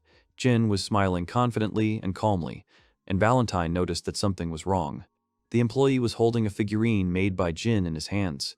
It was Marcia in a swimsuit in a smaller version. The girl was surprised by the figure with her face. She wanted an explanation from the guy. He admitted that it was her figure in a swimsuit. She was embarrassed and outraged by what the guy had done. Jin, on the other hand, could not choose anything during the test, and therefore simply turned it into a figurine with her face in a swimsuit. The figure was wearing a swimsuit from that collection. It was problematic for the guy to make clothes out of copper, so he chose a swimsuit. Jin turned to the employee and wanted to know his test result. The man noticed the guy's speed and accuracy. Both of the guy's skills were very good. Therefore, Jin was able to register as a magic crafter. And he also became a participant in the 10th race on golem ships. The guy, upon hearing this news, suggested that everyone immediately arrange a meeting. Marcia hadn't forgiven him for the swimsuit yet. Valentine saw everything that happened to Marcia's team during this time. The man was unhappy that the girl was able to get a magic crafter into her team. He approached the employee and wanted to know what happened. The employee said that he used that table. The device that interfered with the activation of magic was under the table. The crystal and the circle were completely burned out. Valentine realized everything with amazement. He wanted to find out who this guy was, if he was able to defuse the device. But then I thought that the device probably just broke down on its own. There was no other option in the cause of the breakdown. But the man didn't care about the device anymore. After all, Valentine had another plan for mastering Marcia. Valentine confidently thought that he would win the competition and get Marcia. He will do anything for this. Then he asked the employee for a statuette with Maria's face. But he did not give it to him. He needed to show the figure to the chief as proof. The mayor of Petroka received a figurine. He praised the one who made it. The man also decided that he would design a swimsuit for a women's swimming competition. Evening came. The company celebrated the birth of the MDR team. Marcia was happy about it. The guy didn't understand the name of the team. These were the capital letters of their names: Marcia, Jean, and Reiko. Jin was confused by the name. He wanted to postpone the celebration. He needed to find out what they should do next. Marcia did not understand the meaning of his question. Jin was referring to what their plan was for the competition. He still didn't know the rules of the race yet. But Marcia took the brochure with the rules. The guy began to read into it. The rules were vague. There were no restrictions on the size and weight of the boat. There were also special awards for the design and idea of the ship. Jin saw it in the rules brochure. They shouldn't have any problems with speed, so they should think about whether they can win these awards or not. Reiko was sure they could. The guy was trying to win what they could, but he didn't understand why only women could be controllers. It was because of the boss's wish. The next day, Marcia didn't know what to do with the golem. The guy also told her not to forget about the boat. The girl did not understand his words, because they already had a boat. However, she was not suitable for them to compete. If they want to be the fastest, they must also consider the balance of the golem and the boat. Leaving everything as it is, compatibility and efficiency will be low. They only had 4 days left. They should finish the basic construction faster, then conduct a test launch and modify the boat. The girl thought that they would lose time if they redid the boat, but if they use it as a base, they won't be able to finish it in time. The guy had a vague idea of the plan. He needed the materials, needed to create a golem. Marcia understood everything, she would get them. Jin also told the girl that he would finalize his plan when he saw the path they had to swim in the competition. During the course of the race, they must go to a certain rock and then return to the shore. The final will be announced on the day of the competition. The guy thought they should prioritize speed in racing. The main problem is how to reduce the lost turnaround time.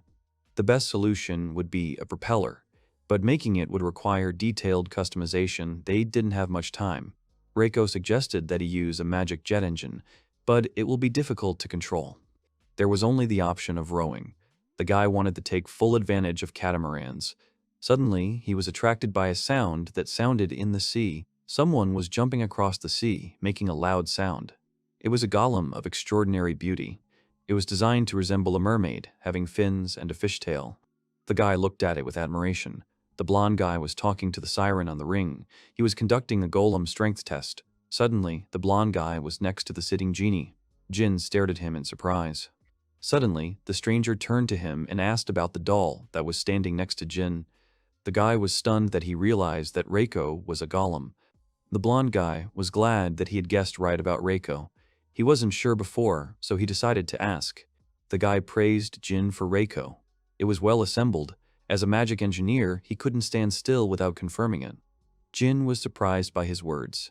That's what the magic artisans were called here. The blonde guy was Vali Reinhardt. He was from the land of Shounen. Jin introduced himself to the guy in return. Reinhardt has never seen such perfect dolls as Reiko. The girl was flattered, because it was Jin who created her. After hearing this information from Reiki, Reinhardt was pleasantly shocked. It turns out that it was Jin who created her. Reinhardt thought he was just the owner of the doll. Dean was confused by the guy's admiration. Technically, he only fixed it. Jin also praised the guy. It was the first time he had seen a golem made from the skin of a magical beast. He was well balanced in strength and weight. Reinhardt was overjoyed. His interlocutor understood his work. It took the blonde guy a long time to set up the materials. Reinhardt and Jin began to discuss their common interest. They were completely engrossed in talking about golems. Dejectedly, Reiko waited for the guys to talk about everything. But their conversation did not stop. The girl could only stand silently. After a while, the guys shook hands. They were very pleased to talk to each other. Reiko finally waited for them to finish. Jin could actually still talk. He liked to discuss golems. Reinhardt didn't want to stop either, but he still had to check the siren. She was waiting for his next order. They didn't have much time before the golem boat competition. Reinhardt wanted to finish the test quickly. The blonde guy wanted to ask them about participating in the race. Jin confirmed his participation in them. The guys looked at each other with a pleasant expression. Reinhardt will be looking forward to meeting them at the races. Jin and Reiko left the seashore. They came back. Jin wanted to apologize to the girl for the delay, but Marcia was angry about something. It turned out that there were no materials in the store. It looks like someone bought all the materials after they signed up. Marcia looked at all the shops, but could only buy bronze. The rest of the materials they needed were missing from store shelves. Jin thought it was weird. After all, everything was fine yesterday. It is true that there may be high demand, as there will be a golem boat competition soon. The guy thought about it. He calmed the girl down and told her that everything was fine. After all, they had bronze. Marcia was delighted with the guy's words. After all, Jin also had some materials with him. No wonder he was a master of magic crafting. Thanks to Marcia agreeing to go shopping, he managed to come up with a plan.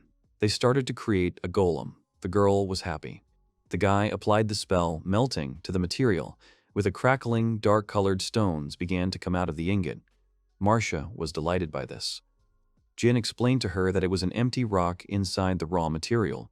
He was just separating it from a valuable substance. The guy told Reiko to use the bronze to create the outer layer of the golem. Marcia's appearance was taken as a reference golem.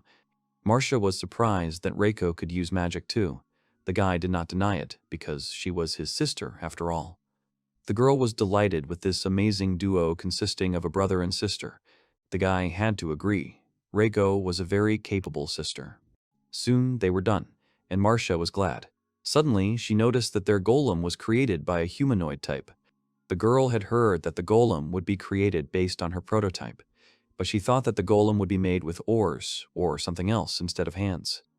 There were many ways to control the ship. For example, to make golems with paddles instead of hands, or a golem with fins. However, the humanoid type also had its advantages. Marcia started to think about it, but Jin asked her to name the golem. The girl was glad to be able to name the golem. She thought that someone else would name it, but after all, Marcia was a master. The girl came up with the name Arrow for the golem. The guy accepted it. After that, the golem opened its eyes and started launching. Marcia looked at him with admiration. The golem suddenly shouted and said incomprehensible words to Marcia. The girl stared blankly at the golem. Jin apologized to her. It was his fault. He forgot to install the language program. Besides, he wanted to establish knowledge about people. He needed Marcia's help. Bringing the hands of the girl and the golem closer, the guy used the magic spell Information Transfer. He transferred Marcia's knowledge to the golem so that Arrow could control the boat. The golem confirmed the guy's words in agreement. Now Arrow can also help them build a boat. That's why the guy created the humanoid type. This was just one of the advantages of such a golem. The guy called out to Reiko, who immediately hurried to them with a huge wheel. Everything was already ready. Jin wanted to show Marcia what only a humanoid type of golem can do. The creation of the boat began, pedals were included in it. Meanwhile, when Reiko and Aro were busy building the ship, the guy wanted to show Marcia. There was a move that only a humanoid creature could make. Soon, everything was ready. The boat was waiting for them at the port. She was perfect and different from ordinary boats. The girl looked at the boat enthusiastically, even though she did not understand how it worked. The guy explained that the boat works with the help of legs. It uses pedals to rotate the water wheel, and the rotation will be used as a force for movement. Marcia wasn't sure if the boat would work. That's why the guy wanted to prove it back. Reiko was already in the boat. The girl began to pedal. She did all this with great power. Because of this, the boat sailed through the water at lightning speed. Marcia and Arrow silently heard the guys scream due to the tremendous speed of the boat. They were completely doused with water. Marcia only said with determination that they would win. Sunset came. Marcia and Arrow returned after a boat ride. This is what Jin noticed. He wanted to know the girl's feelings from swimming. The girl praised the boat. It was fast and stable and easily controlled. The Swan was a wonderful boat. However, it is so stable that it is difficult to make small adjustments to it. The boat was suitable for sailing in a straight line. The guy told the girl that he would try to make adjustments but would not change the system. Marcia understood that. The girl wanted to confirm with the guy about the characteristics of the Arrow. The guy thought she was fully functional. However, Marcia thought it was strange that Arrow couldn't swim faster than Reiko, who was just a child. After a while, the guy explained about Reiko. Marcia was slightly surprised to learn that Reiko was actually a doll. She didn't know what to be surprised about. Reiko was happy. She was able to tell at least someone that Jin was her father. A company of 3 people left their workshop. They will start the adjustment the next day. Unknown people were waiting for them to leave. Night fell. Everyone was fast asleep in their rooms. Except for Reiko. She looked reverently at the sleeping guy. Suddenly, she heard the sound of footsteps. Those came from Marcia's room. The girl narrowed her eyes frowningly.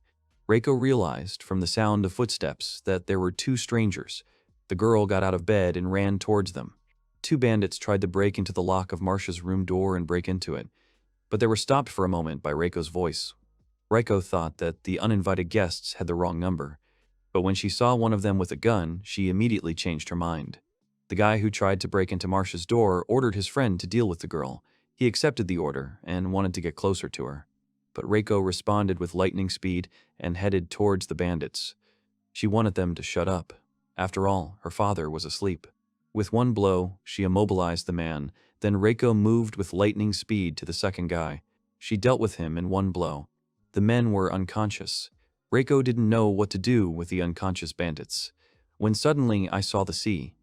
Reiko buried the unconscious bandits in the sand up to their necks on the seashore and left a warning sign. It said they were tired of attacking sleeping women. The girl did not understand why they did it, but suddenly she noticed a fire in the distance. It was in this direction that the workshop was located. Soon, a group of 3 people were running towards the workshop. Reiko apologized for not waking them up earlier because she didn't want to disturb their peace. Marcia was worried that the swan would be burned, but Jin was sure that the boat was safe. The girl in anger wanted to know why the boat should be safe, when suddenly the guy pointed to her side. Marcia saw a huge number of other people's boats not far from the shore. There, she noticed a boat with an arrow among them. Aro was an independent-type golem, so she immediately evacuates the boat in case of danger. Marcia sighed heavily because she was worried for nothing. An alarmed Reinhardt suddenly approached them. He told Jin that it was too early for them to relax. The guy was surprised by his sudden appearance. If everything continues, the fire will spread throughout the port. A number of people gathered to put out the fire. However, things turned out very badly. A terrifying sea serpent of doom emerged from the sea. It reached an enormous size and had a mouth full of small, sharp teeth. Jean and Marcia were shocked by the sight of him.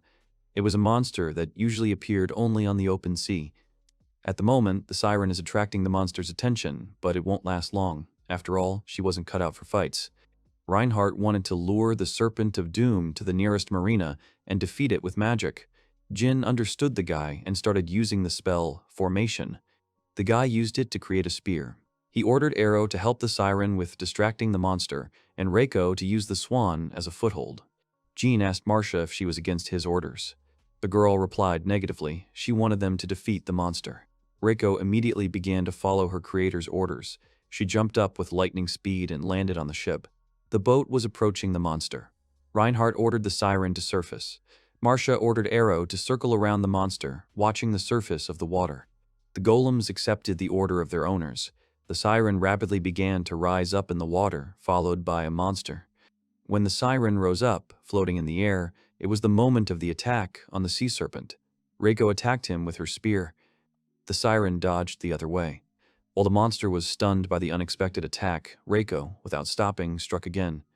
The Serpent of Doom was completely neutralized, and Jin realized that the moment they needed had come. Reinhardt and Reiko quickly used the magic Fire Spear. The attack with the help of magic was aimed at the Sea Serpent of Perdition. An explosion was heard from its power over the sea. The monster was eliminated, only its remains remained. Marcia looked at them in shock. They defeated him. The siren informed its creator that the snake had stopped moving. Reinhardt informed the others that they had defeated the monster. From this news, all the residents of the city were overjoyed. They rejoiced in the victory over the terrifying monster. Reiko called out to her creator. Jin thanked her and Aro for their help in the victory. The girl was glad of it. However, it seems that several boats were damaged. Marcia understood the guy's words. She and Arrow will help them.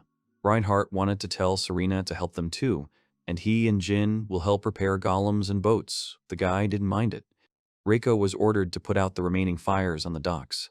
The port chief was annoyed that they would not be able to get enough sleep. He ordered his employee to wake up all the shipbuilders and magic artisans in the gut. Reiko put out fires. Aro and Marcia found damaged golem boats.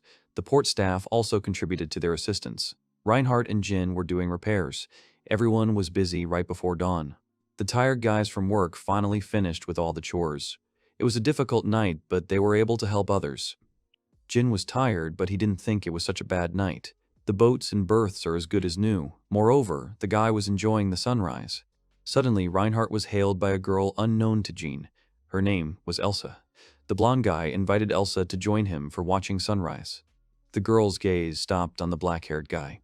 Looking at him, she said that the view in front of her was really very beautiful. The girl with flushed cheeks looked ahead with interest.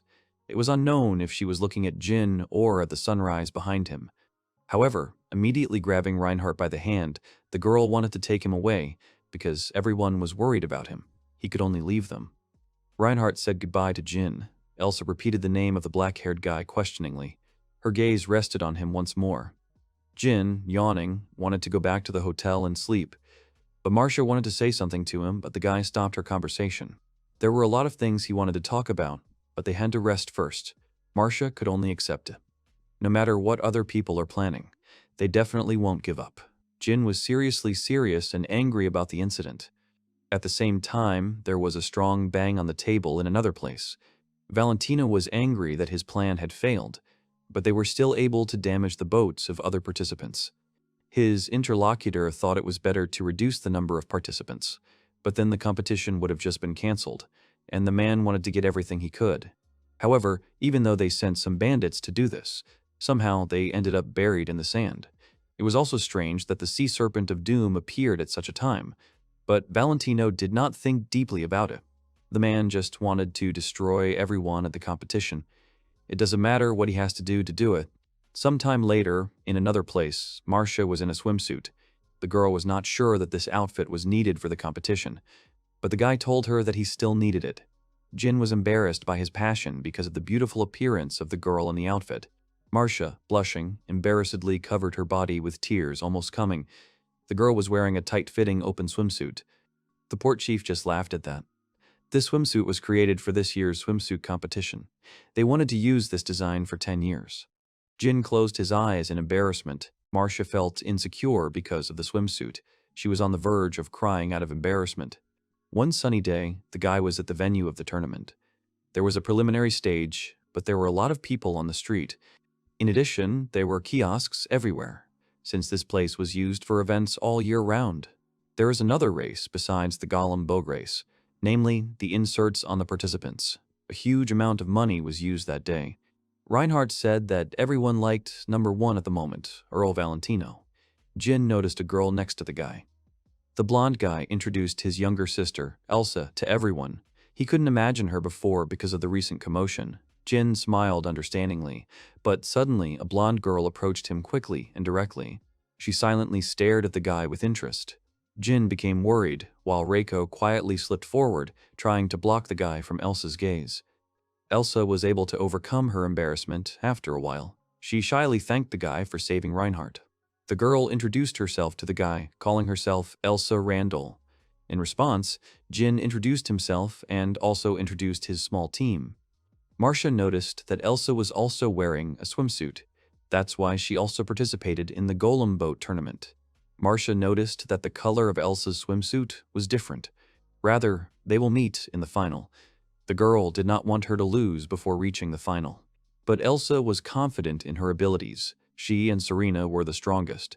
Marcia wanted to start an argument about this, but she was stopped by a negative hail. Valentino confidently told the company in front of him that they, the Glory of Elijah team, would be the winner. Letzi, on the other hand, lay relaxed in the arms of their golem. The man laughed nastily and told Marcia that he hoped she would not be disqualified at the preliminary stage. Jin didn't understand why he had come to them. The girls also did not know this. They were not afraid of meeting Valentino, but uncomfortable. A huge number of people were sitting in the stadium. The 10th Golem boat race will begin soon. This time, as many as 35 groups participated, which was the largest number of groups in history. The commentator introduced himself to the audience and paid attention to the special guests. The first was the mayor of Potrock, and next to him was the magic master Bernand. The kingdom of Elias possessed many kinds of artifacts. The commentator used one of them, a loudspeaker. It was also allowed to use a magic eye and a screen during the race. Jin noticed the convenience of the artifacts. He could have created them, but the guy didn't have any TV shows, so he wasn't interested. The participants of the race appeared on the screen. All the spectators of the tournament noticed that the design of the swimsuit for the competition has changed. The participants were grouped according to the color of their swimsuit. The group consisted of 5 people. They prepared 7 colors of swimsuits. All this was chosen by the mayor shortly before the start of the event. Immediately, he paid attention to the participant number 35. It was Marcia. The mayor of Potroka on the screen showed a figure in the form of a girl made by Jin on the test. Marcia was shocked that he brought her to the tournament. Bernand examined the figure carefully. He noticed that it was made of copper. He also spotted Marcia's golem. The man saw the water wheels of the boat. He was surprised that they used them as an energy source. Marcia's team may be able to get through this stage. Marcia, hearing the words of the Master of Magic, was inspired. The commentator asked Bernand if he was involved with any other team. Bernand drew attention to the number 1 contestant, Earl Valentino. His golem had a giant body and 2 large paddles along with it. Although it looked simple, but rather the golem was powerful and strong. Everyone had high hopes for Earl. Then the commentator drew attention to the mermaid golem number 3, Siren. The design is ideal for moving in water. She was also strong in turns. The commentator also drew attention to the winged golem number 27 and the four-armed golem number 28. However, even if they had the perfect boat and golem, they would not be able to win without the ability to control them. No one knew who would win the first place. The Master of Magic wished everyone great performances after his speech. There was loud applause from the entire stadium. The commentator started looking for something in the box. They needed to identify with the first group. The guy pulled a dark blue ball out of the box. The first group included all the participants in a dark blue swimsuit. Marcia was wearing exactly that color. She was a little nervous. The girl was hoping to take a look at the others before the race. There was already a magic eye behind her, so Marcia had no choice. Raising her hand up, the girl announced with all determination that she would overtake everyone after the turn. Therefore, her rivals must do everything possible to sail away from her until this moment. Jin and Reiko were embarrassed by the girl's words. Marcia's statement to the entire stadium made the audience come to an indescribable delight. But not everyone was happy with her statement. Some of the participants were worried. Soon, all the participants of the first swim lined up. All the participants had a serious expression. Suddenly, one of the participants turned to Marcia. She thanked her, and the girl's golem was engulfed in flames on the dock. But thanks to Marcia, she was able to participate in the race. However, the girl warned Marcia that the match was a match, so she would not lose. Marcia was inspired by her and also said that she would not lose. The countdown has begun. The audience was excited about the upcoming race. The contestants were also waiting for the start of the match, and soon the score ended. The start of the first race has come. Instantly, the participants headed forward. All of them started at the same time, but the one with the biggest starting lead was participant number 14. The girl had an exotic appearance. A great leap forward happened thanks to a golem with strong arms. The oars made a big splash when swimming. Participant 14 was happy about this. She believed in her victory. Even participants 35 and 28 couldn't catch up with her boat. It doesn't matter what kind of strange boat they used. Even if the golem has 4 arms, speed was the main thing here. Strength is what they need. The participant number 14 accelerated even more. She was confident of her victory. There was a cliff ahead. Maybe she could swim the turn without competition. Jin didn't think the girl's words were wrong. Speed is really the deciding factor in the race. However, if someone tries to forcibly turn the ship at that speed, they will lose their balance during the turn. This makes them vulnerable. Therefore, of course, they will be overtaken. At the same moment, another participant reached girl 14. At the turn, participant number 28 overtook participant 14 from the inside. The girl was surprised by this. But suddenly, Marcia was behind her. She told her that contestant number 14 no longer had time to overtake them. At the same moment, the girl was deafeningly and lightning fast heading forward, swimming through the turn. Finally, Marcia and Arrow will be able to overtake them. The girl immediately ordered Arrow to command forward. The golem began to carry out the order. By quickly pedaling the boat, Arrow made the use of water energy even faster with the help of the boat's water wheels. The swan headed forward with all its power and speed. At the same time, the ship left a trace on the water.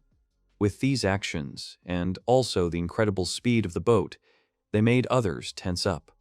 Reinhardt and Valentino were shocked by what they saw. The blonde guy thought that they had shown all the possibilities of the boat when there was a fight with the sea serpent of perdition.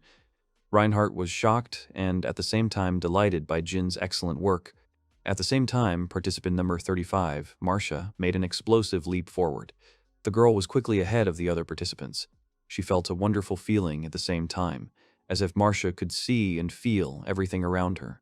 Looking at the steering wheel, she thought that she really liked this incredible feeling when controlling the boat. The feeling of the wind hitting your face and then sliding through your hair. With this feeling, she could leave everything behind. From the surging feelings, the girl excitedly confessed her love to everyone. The boat was moving forward at high speed, without stopping. After a while, Marcia overcame the finish line. She, the participant at number 35, was able to get the first place and fulfill her communication in that she would overtake everyone. The girl, still enjoying the race, turned to the magic eye. She said that with her and the Swan, Arrow, and the MDR team, they will move towards the finals. Marcia, appearing on the magic screen, thereby drawing the attention of every viewer to herself, said that they would take the first place. Valentino was unhappy. He won't let that happen. It doesn't matter what he has to do it. The man clenched his hands into a fist in anger. The winner of the preliminary races is the #1 participant, the Slava Ilia team, namely Litse. This was the end of the preliminary competition, and the very next day they would meet with the 7 finalists. The commentator drew the audience's attention to the screen. 7 winners of the preliminary races appeared on the magic screen. Among them were Marcia and Elsa. Everyone was looking forward to tomorrow's finals. Elsa, turning to Marcia, told her that she would not lose. Marcia agreed because she doesn't want to lose either. The girl turned to the other finalists and said about a fair fight. All participants agreed with this rule.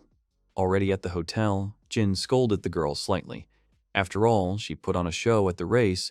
Marcia began to apologize to the guy. If she hadn't done something like that, she would have left herself an escape route. Jin didn't understand about running away. Marcia had the best golem and the best boat. Therefore, if by some chance she could not control them, then in order not to run away, the girl did it. She said those words to hold on to her weak self. Marcia's hands began to tremble at the admission of her weakness. For some reason, it seemed to her that even a weak person like her could fight normally. Marcia, after her words, only looked sadly and weakly at her trembling hand. The guy wanted to say something to the girl, but Reiko beat him to it. She told Marcia she shouldn't worry. Because Arrow was a golem created by Reiko's father, and the swan was also modified by the guy. From her words, Marcia stopped feeling sad. She felt fine, but Reiko kept talking. Marcia was the only one on the battlefield. The one who can give the appropriate orders to Arrow, and the one who can control the boat, was Marcia. And the one who perfectly controlled the best golem and boat and captured the victory in the qualifying matches was also her. Marcia smiled and noticed that Reiko didn't compliment well. Jin promised that he would teach her that, but Reiko wanted to resist, because for her it was not a compliment. Marcia, patting Reiko's head with a wide smile, understood the girl's words. She will meet their expectations and win this tournament. After all, it was for her own good. Evening came on the street. The trio approached a beautiful building. Marcia was worried about this place because it was for the nobility, but the guy did not make a mistake with the place. They came to the right building. Earlier, Reinhardt, having seen the golem and Jin's boat in action, invited the guy to have dinner together. Reinhardt had already booked a table and handed the guy an invitation letter, not letting Tom refuse him. Jin remembered what Reinhardt had told him then. Marcia was surprised that the guy was so weak to pressure and couldn't refuse. Suddenly, Reinhardt and Elsa approached them. They thanked those for their presence and wanted to go into the building with them. Jin barely greeted them as he and Reiko tried to hold Marcia back. After all, she wanted to go back to the hotel. The company entered the building. Delicious and luxurious-looking dishes were waiting on the table, while fragrant steam was coming from them. Lady Marcia and her MDR team were sitting across from the Randall family. The girl was worried and wanted to leave, but Jin calmed her down. Reinhardt and Elsa's team was called the Blue Marine. Reinhardt called them over to celebrate passing the preliminary tests. The girl stuttered and wished them good health. She was very nervous, and Reinhardt noticed that. He asked her about her condition.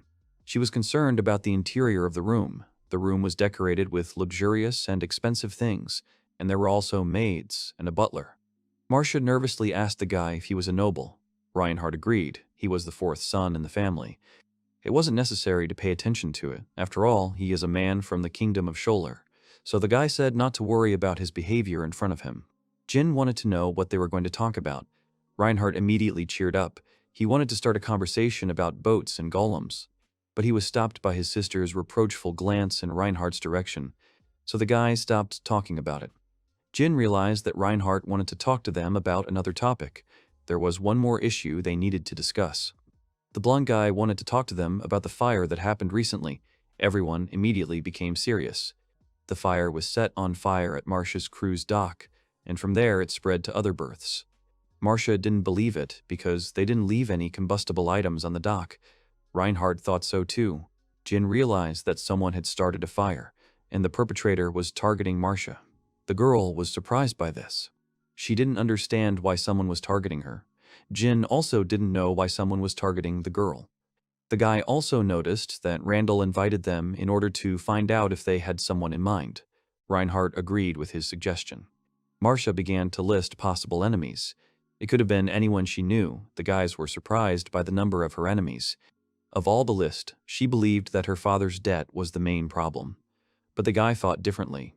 If it was a question of debt, then it would be more profitable to sell her boat than to set fire to the pier.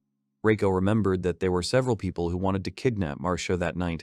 Then she thought they were just ordinary bullies. This meant that there was a possibility that the perpetrator was targeting Marcia and her boat. Most likely, their goal was to prevent her from taking part in the race. Whatever the reason, it's better to stay alert. Unlike the preliminaries, the final path will be announced just before it starts. Reinhardt had a bad feeling about this. The guys went outside. Jin didn't understand why Reinhardt treated his team so well. Reinhardt was a diplomat. He didn't want anything to happen between Elias and Scholler. Moreover, it happened right in front of him, so he will find out the truth behind this case.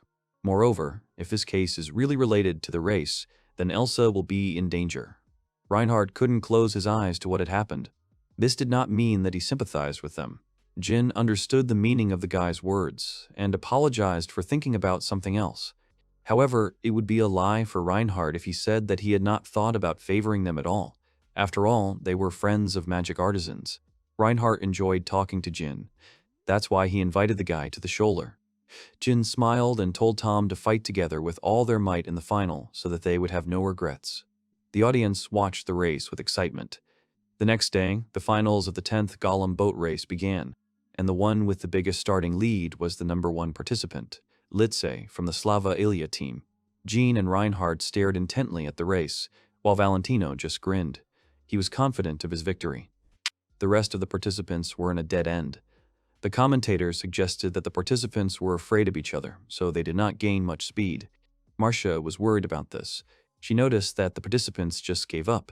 They were just blocking their way. Elsa gave the order to the siren through the ring. The mermaid golem immediately tried to turn around to sail away from the boats, but they blocked the girls' path again. Jin noticed that there was a bad situation for the girls. The boats blocking them were marked close to Marcia and Elsa. With the acceleration of the arrow, Marcia could easily outrun them, but that would be the case if there was only one boat in front. However, the catamaran has a large body, so she will not be able to pass through the middle of the 2 boats. But if she tried to outrun them from the side, the passage would also be easily blocked. Moreover, they even mix places with those who block Elsa. These 4 boats are working together to stop possible overtaking. Jin thought that they had given up from the very beginning of the finals. There must have been some condition that causes the participants to have no choice but to do so. Marcia was angered by the situation. Didn't they agree to fight the race fairly?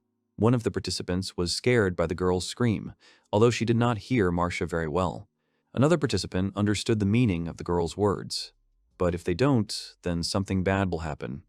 The participants had to continue to block the path of Elsa and Marcia. Valentino was involved in this incident. The man was sipping a drink in a relaxed manner. He became bored watching the race. It was good for him because everything was going as he had planned. Valentino will definitely make Marcia his own.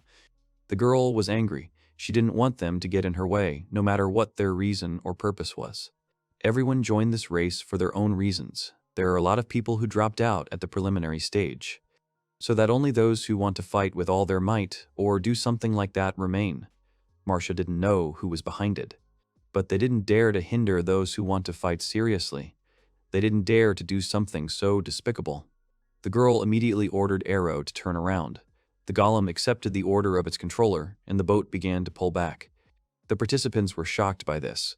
One of them noticed that Marcia was turning left and wanted to prevent her from changing lanes. But Marcia confidently and calmly managed to slip through and move forward, leaving those participants behind her. The audience was shocked by her sudden movement and overtaking of the participants.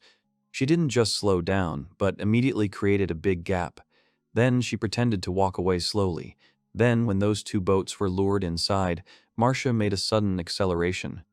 It was a rough game, using Arrow's instant power. However, it was the best move Marcia could come up with. In order to make full use of the best golem and boat, a good skill and management was also needed. The guy was glad that Marcia was able to find a way out of the situation. Jin stroked Reiko's head. She was happy too. But suddenly, Reiko noticed a lot of magical reactions from the sea. They were approaching Marcia at high speed. This reaction meant only one thing. The girl recognized them as a flock of sea snakes of doom, sailing in one direction. The guy, hearing Reiko's words, immediately became serious. He was worried about a pack of sea snakes. There were about 30 of them. A huge flock of sea snakes of doom was heading towards Marcia and the rest of the participants. Jin realized that the situation was serious. He was alarmed that they had appeared at a certain moment. Reiko suggested canceling the tournament. But even with the cancellation, the flock will be able to catch up with the participants. They will not have time to swim away from them quickly. The guy asked the girl if she could beat them. Reiko could beat them. It was easy for her to do it. Although she was worried about their location, the pack was at the back of the island. Reiko wasn't sure if she could get there in time. Jin thought that if he could create a swan, then he could get there in time. Therefore, he immediately went to the pier in Reiko's arms. The guy brought a device in the form of a small rocket. He was going to attach it to the spare boat. The problem was the stability and strength of the boat.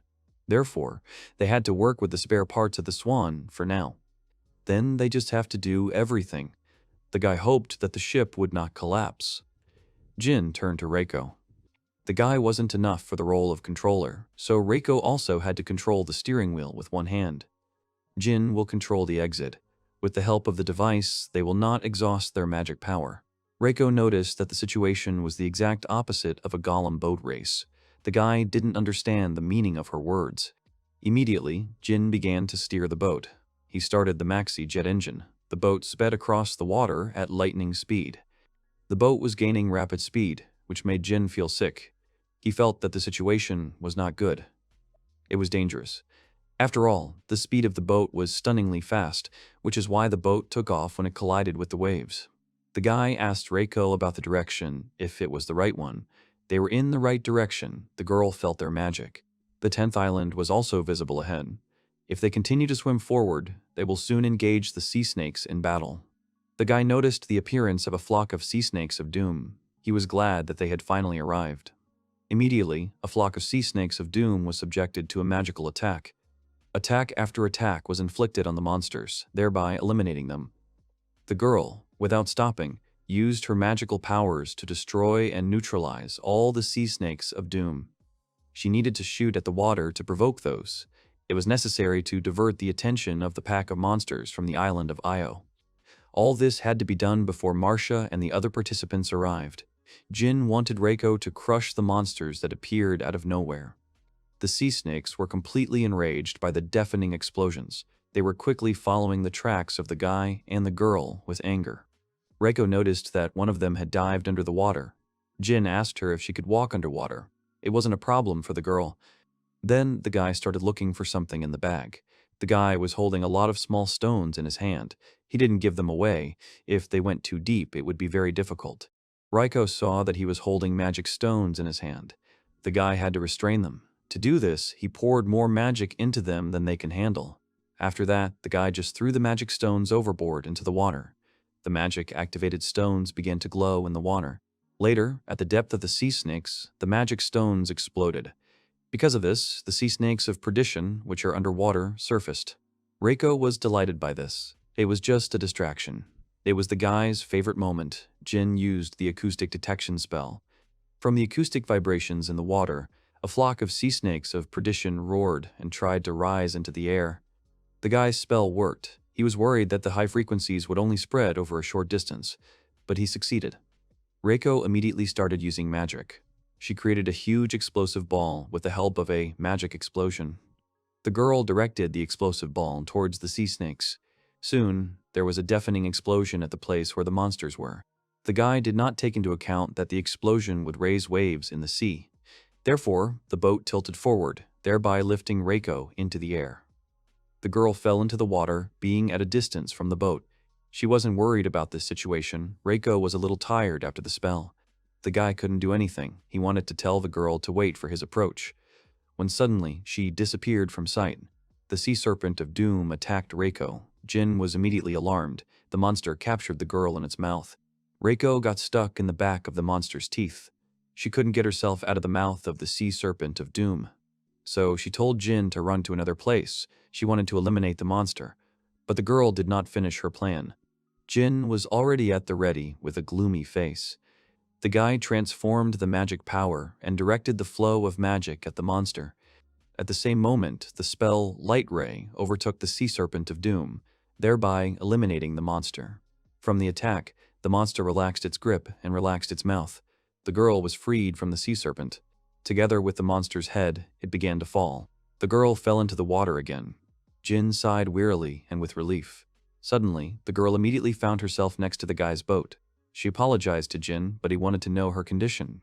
Reiko was fine, thanks to the guy. Jin gave the girl his hand so that she could climb onto the boat. In fact, the girl would have been able to get out and deal with the monster without his help, to which Reiko immediately began to deny. The remains of a flock of sea snakes of perdition floated in the sea. Reiko started checking for magic power to see if they got rid of all the monsters. Reiko noticed something. Soon, the guy noticed the girl's unusual reaction. There were no more monsters. But the girl received a new reaction of magical power from the island of Io. It was a golem. The guy thought that someone had already reached the island, but it was not so. The golem was underwater. It was not the golem of the participant. Jin understood the gravity of the situation. He didn't understand what was going on. The participants will soon reach the 10th island. The situation was not good, so the guy asked Reiko to go and see the golem. But the girl was worried that she would leave the guy all alone. But he calmed her down. The guy was a little tired, so he'll make a detour and come back. Reiko accepted the guy's order. In one motion, the girl took off her dress, ending up in one swimsuit. She'll get there in a minute. The guy also told her to deal with the golem if it was dangerous. He also wanted to get his hands on its core. Reiko plunged into the water and began her task. If the golem was dangerous, then the appearance of a pack of monsters was also planned. Even if they were after Marcia, the guy didn't understand their true purpose. Meanwhile, Reiko was rapidly sailing towards the island. She was like a fish in water. Her speed was amazing. Soon, the girl noticed 2 golems nearby. They were ready to attack someone and were aiming for a certain ship. After all, the goal of the golems was aimed specifically at Marcia. They wanted to destroy the swan boat. The dark blue golems headed towards the boat. The catamaran was slowly sailing through the water. The perfect moment to attack the boat had come. The golem pointed its sharp-tipped limb towards the swan boat, but he was immediately stopped. Reiko quickly dealt with her opponents. Aro felt something. Marcia noticed it. Marcia's golem reported Reiko's presence. The girl didn't think it was strange. Perhaps Jin is also cheering them on at the moment. Marcia asked the golem about his condition. Aro was fine, but there was an incident. Marcia realized that the boat's water wheel was out of order. Jin warned her that it wouldn't be able to handle the load after all. Marcia must sail with full force only in important moments of the race, because the ship will not be able to withstand. The girl thought that the hull of the boat would break because it was her father's boat. But the guy said it was the wheel. He realized this when he went to check the boat with Reiko. Although he tried to apply reinforcement, the connection of the belt and blades may not withstand maximum power. Since they had few rare materials, Jin decided to use them to base the hull, so he was unable to strengthen the water wheel. And even a belt made of rare material will not be able to withstand pressure for a long time. The girl could easily replace the belt, but she had to be careful with the water wheel. Marcia realized the weakness of her boat. Even with the addition of some of Jin's own materials, they could only buy bronze. Marcia did not think that the final race would be so long. Marcia was annoyed because Elsa had caught up with her, but after they circumnavigate Io Island, there will be a long, straight line. Letzi was unhappy that the girls were quickly closing the gap with her. She started swearing at her golem. It was useless to her. Even though she cut someone off to win the competition, it was all in vain. However, the girl immediately calmed down. Letzi wanted to cover the difference between the golems of the rivals with her abilities. After all, she had the pride of a sailor. Immediately, the girl ordered her golem to increase the speed of the boat to maximum power. Litsa gained even more speed than before. The girl came out of the shadow of Io Island at high speed. Elsa ordered her golem to continue. She couldn't let Litsa close the gap they had just made in the reef area. The golem accepted Master Elsa's order. The girl was sorry. She didn't want to put pressure on her golem. But, in the end, this is what the creator of the siren wants. Elsa could only agree with this. The commentator noticed Elsa's acceleration. He knew that, most likely, Litze would not let her close the gap. The guy also noticed Marcia. The girl realized that the remaining 2 participants were going into danger with their actions. The girl accelerated and increased her speed. She did it in order to win. Marcia also made her move. The battle for victory will be decided between 3 teams. Among them, only Litsa was very tense. Only the long island of Io remained to the venue. It was a pure battle of speed between the teams. Valentino frowned and stared intently at the race. At the same time, Reinhardt looked at everything with interest, and Jean wished Marcia a win. The girl was doing her best. Elsa and Marcia's boats were rapidly approaching Litsa. Soon, Elsa, to the shock of the girl, overtook her, and then Marcia caught up with her, leaving Litsa aside. Anger flooded the girl for a moment. Because of this, she did not notice that she had stopped. The girl, noticing what had happened, turned back to her golem. He was overstressed due to the use of maximum power. Litsa noticed that the golem's hands were shaking. He wanted to keep rowing, but he couldn't do it anymore. The girl touched her golem and stopped it, so they stayed at sea behind the two private ships. At the same time, Marcia and Elsa were trying to outrun each other. The siren was sailing along with the boat at maximum speed. Aro pedaled at the same speed. Elsa and Marcia were inspired. They wanted to win this competition. Their boats were heading for the finish line with incredible speed. But suddenly, a crackling sound was heard. It damaged the water wheel of Marcia's boat. She immediately noticed the problem. But Aro did not stop. The golem, without stopping, pedaled the boat hard. The swan continued to sail. Marcia could still continue to participate in the competition. The swan sailed through the water at a powerful speed.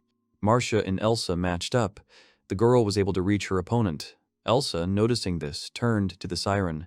But the siren couldn't go on. She was overworked, and from using maximum power, the girl was steaming imperceptibly in the water. The golem could only move at low speeds. Elsa had to accept this news. The girl was a little sorry. Victory was not far from her. She thanked the siren, and then they continued to move slowly towards the goal. Elsa also wanted to fix the golem afterwards.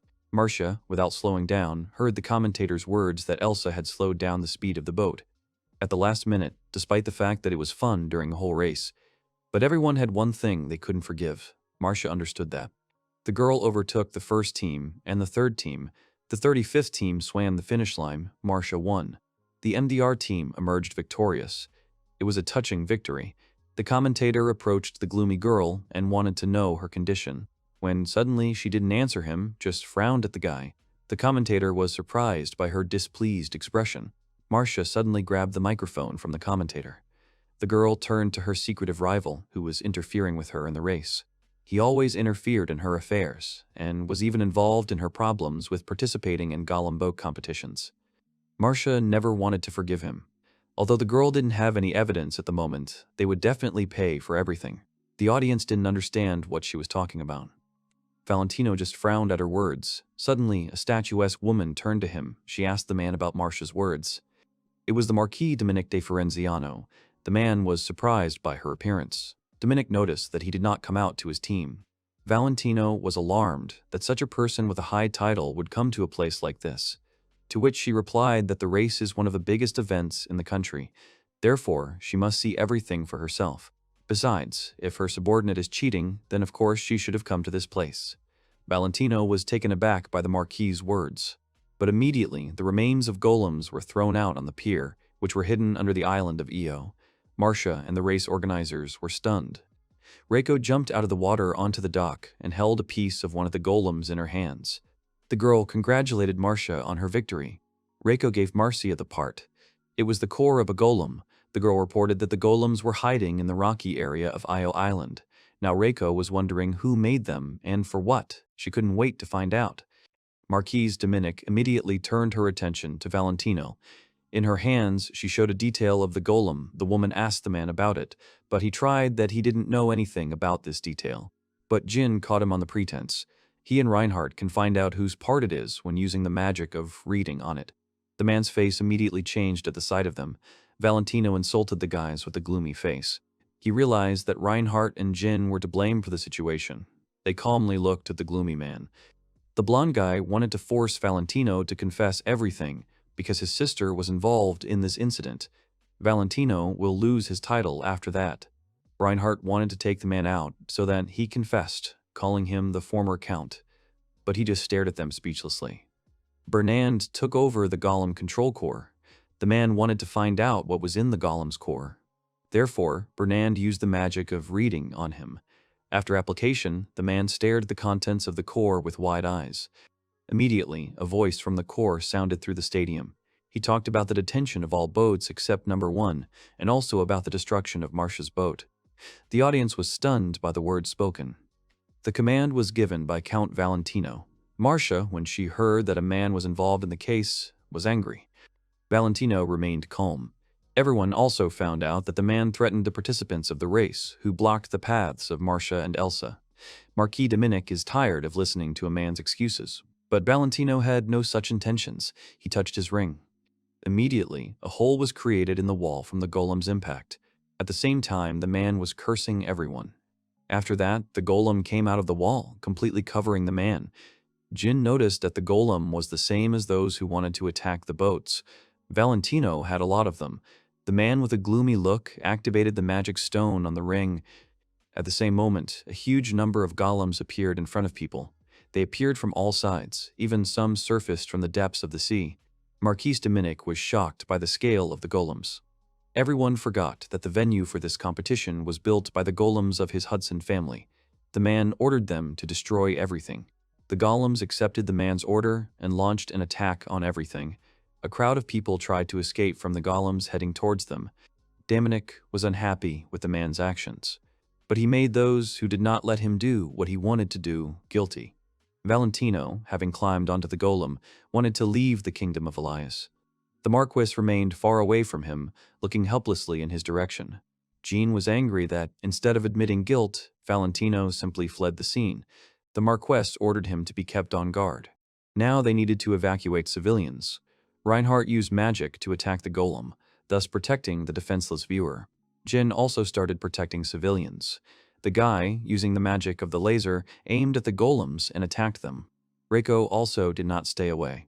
The girl quickly sorted out and eliminated the crowd of golems. The contestants decided to use their golems to protect people.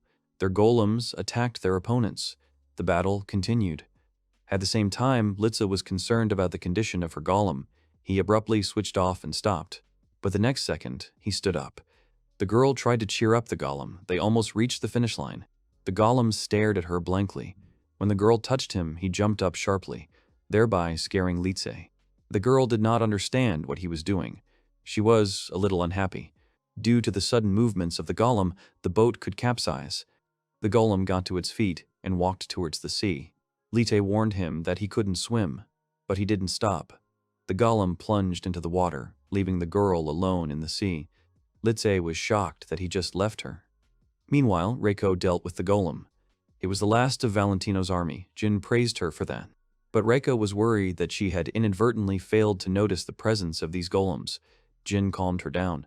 In any case, it was impossible to detect the magic of the deactivated golem. Jin agreed with Reinhardt's words. It was also a miscalculation of the management. They could not have imagined that the construction golems could still be in this place. Dominic also warned Reinhardt, so she apologized to the guy.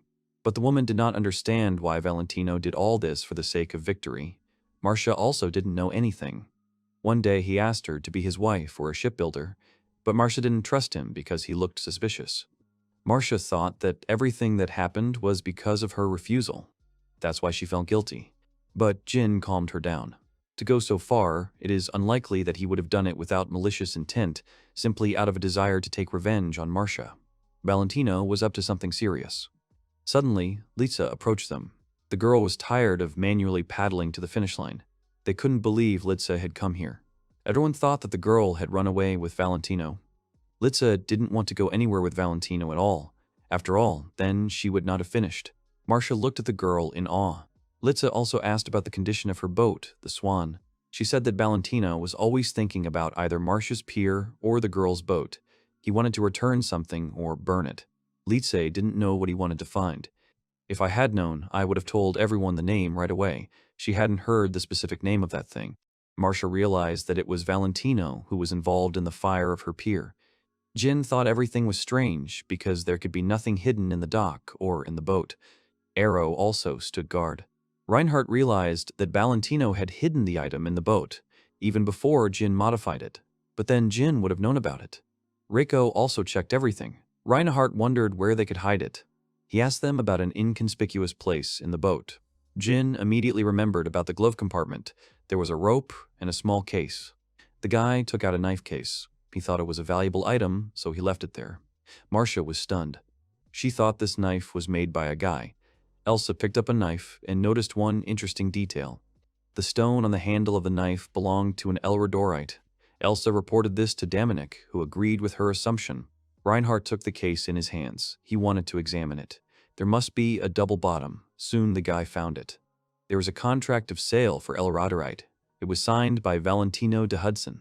Dominic was angered by this. The man was again disgracing the kingdom of Elias. The Marquis directed his gaze at the company, making Marcia and Litzy worried. The girl tried to justify herself. She just wanted to win the competition for once. Everyone has already understood this. Jin didn't understand the whole situation about Elredorite, so he asked those present about it. Tamini explained that Elredorite was a rare gemstone that could increase magical power.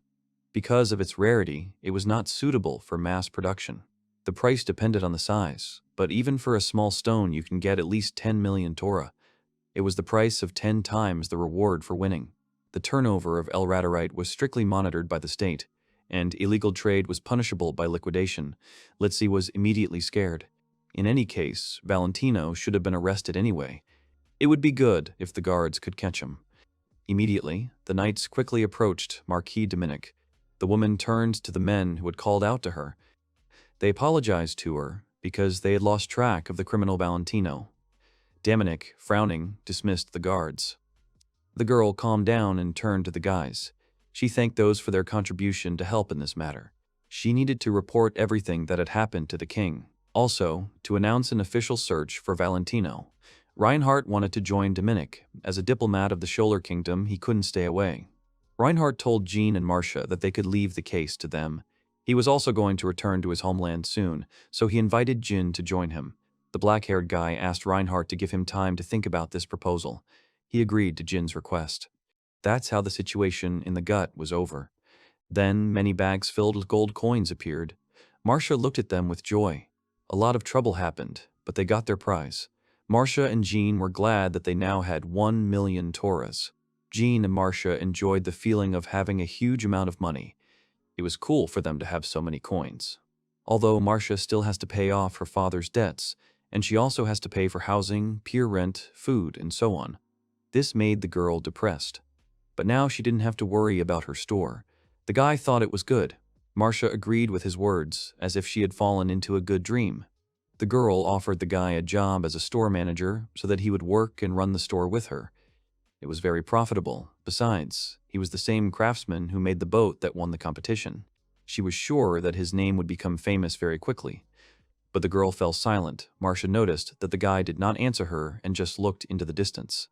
Therefore, pretending that everything was a joke, she lightly hit the guy on the back, thus bringing him to his senses. The guy was leaving 10 days later for Reinhardt and Elsa's country. So Marcia tried to cheer Jin up. He looked kind of gloomy. The Randalls were from the nobility, so the girl warned the guy not to relax, because he will be involved in serious trouble. Jin remembered Marcia's grudge against the nobles, but he would still be careful. Jean also told Marcia to avoid debts and various crooks, but she knew about it herself. So Marcia and Jean said goodbye to each other.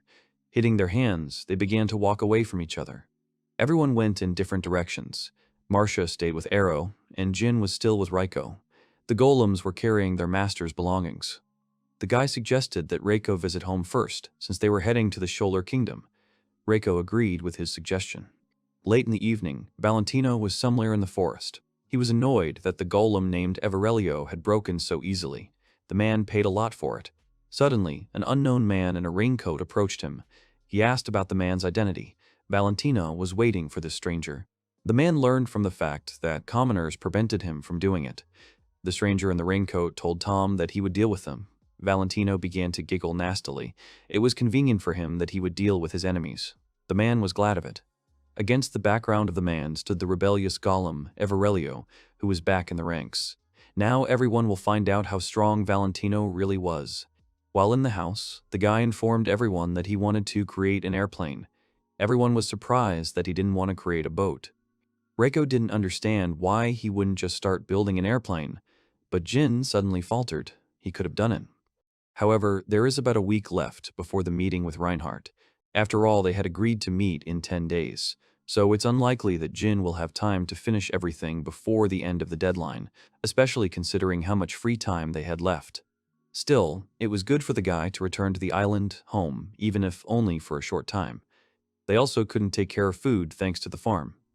Jin, of course, would like to know where his island is. He also wished he had a weapon to protect everything they had here. Reiko also wanted to get a weapon. She had a limit to her magical abilities. Sometimes you can't even use magic. She also thought that various unforeseen incidents might occur during their journey. The guy thought Reiko was right. It was better for them to prepare for different situations than to regret them later. Therefore, Jin, inspired, wanted to start creating a few different things. The guy was glad to have a case. He wanted to start making things for their trip. They needed to make weapons and armor for protection on the journey. Jin created a firearm, but it was too dangerous.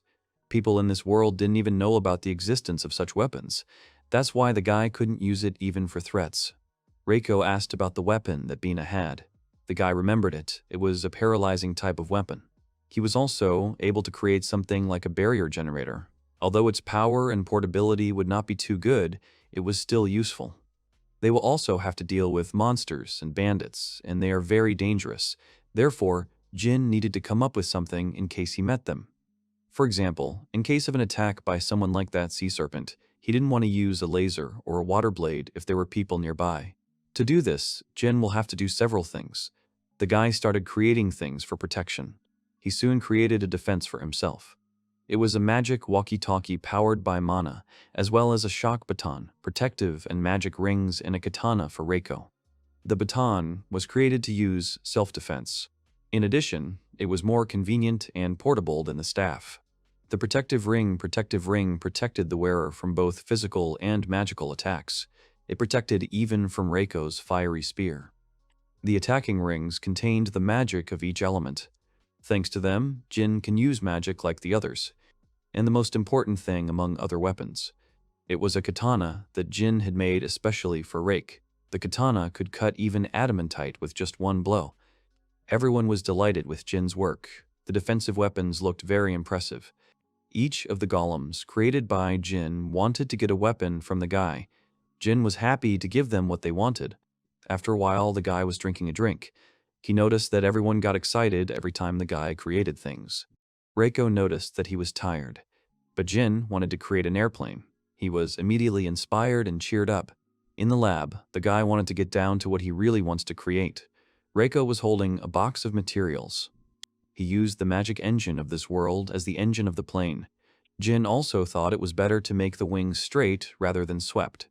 For the fuselage, it will use the technology they used for the golem glider. Since they used adamantite and mithril, there will be no problems with durability.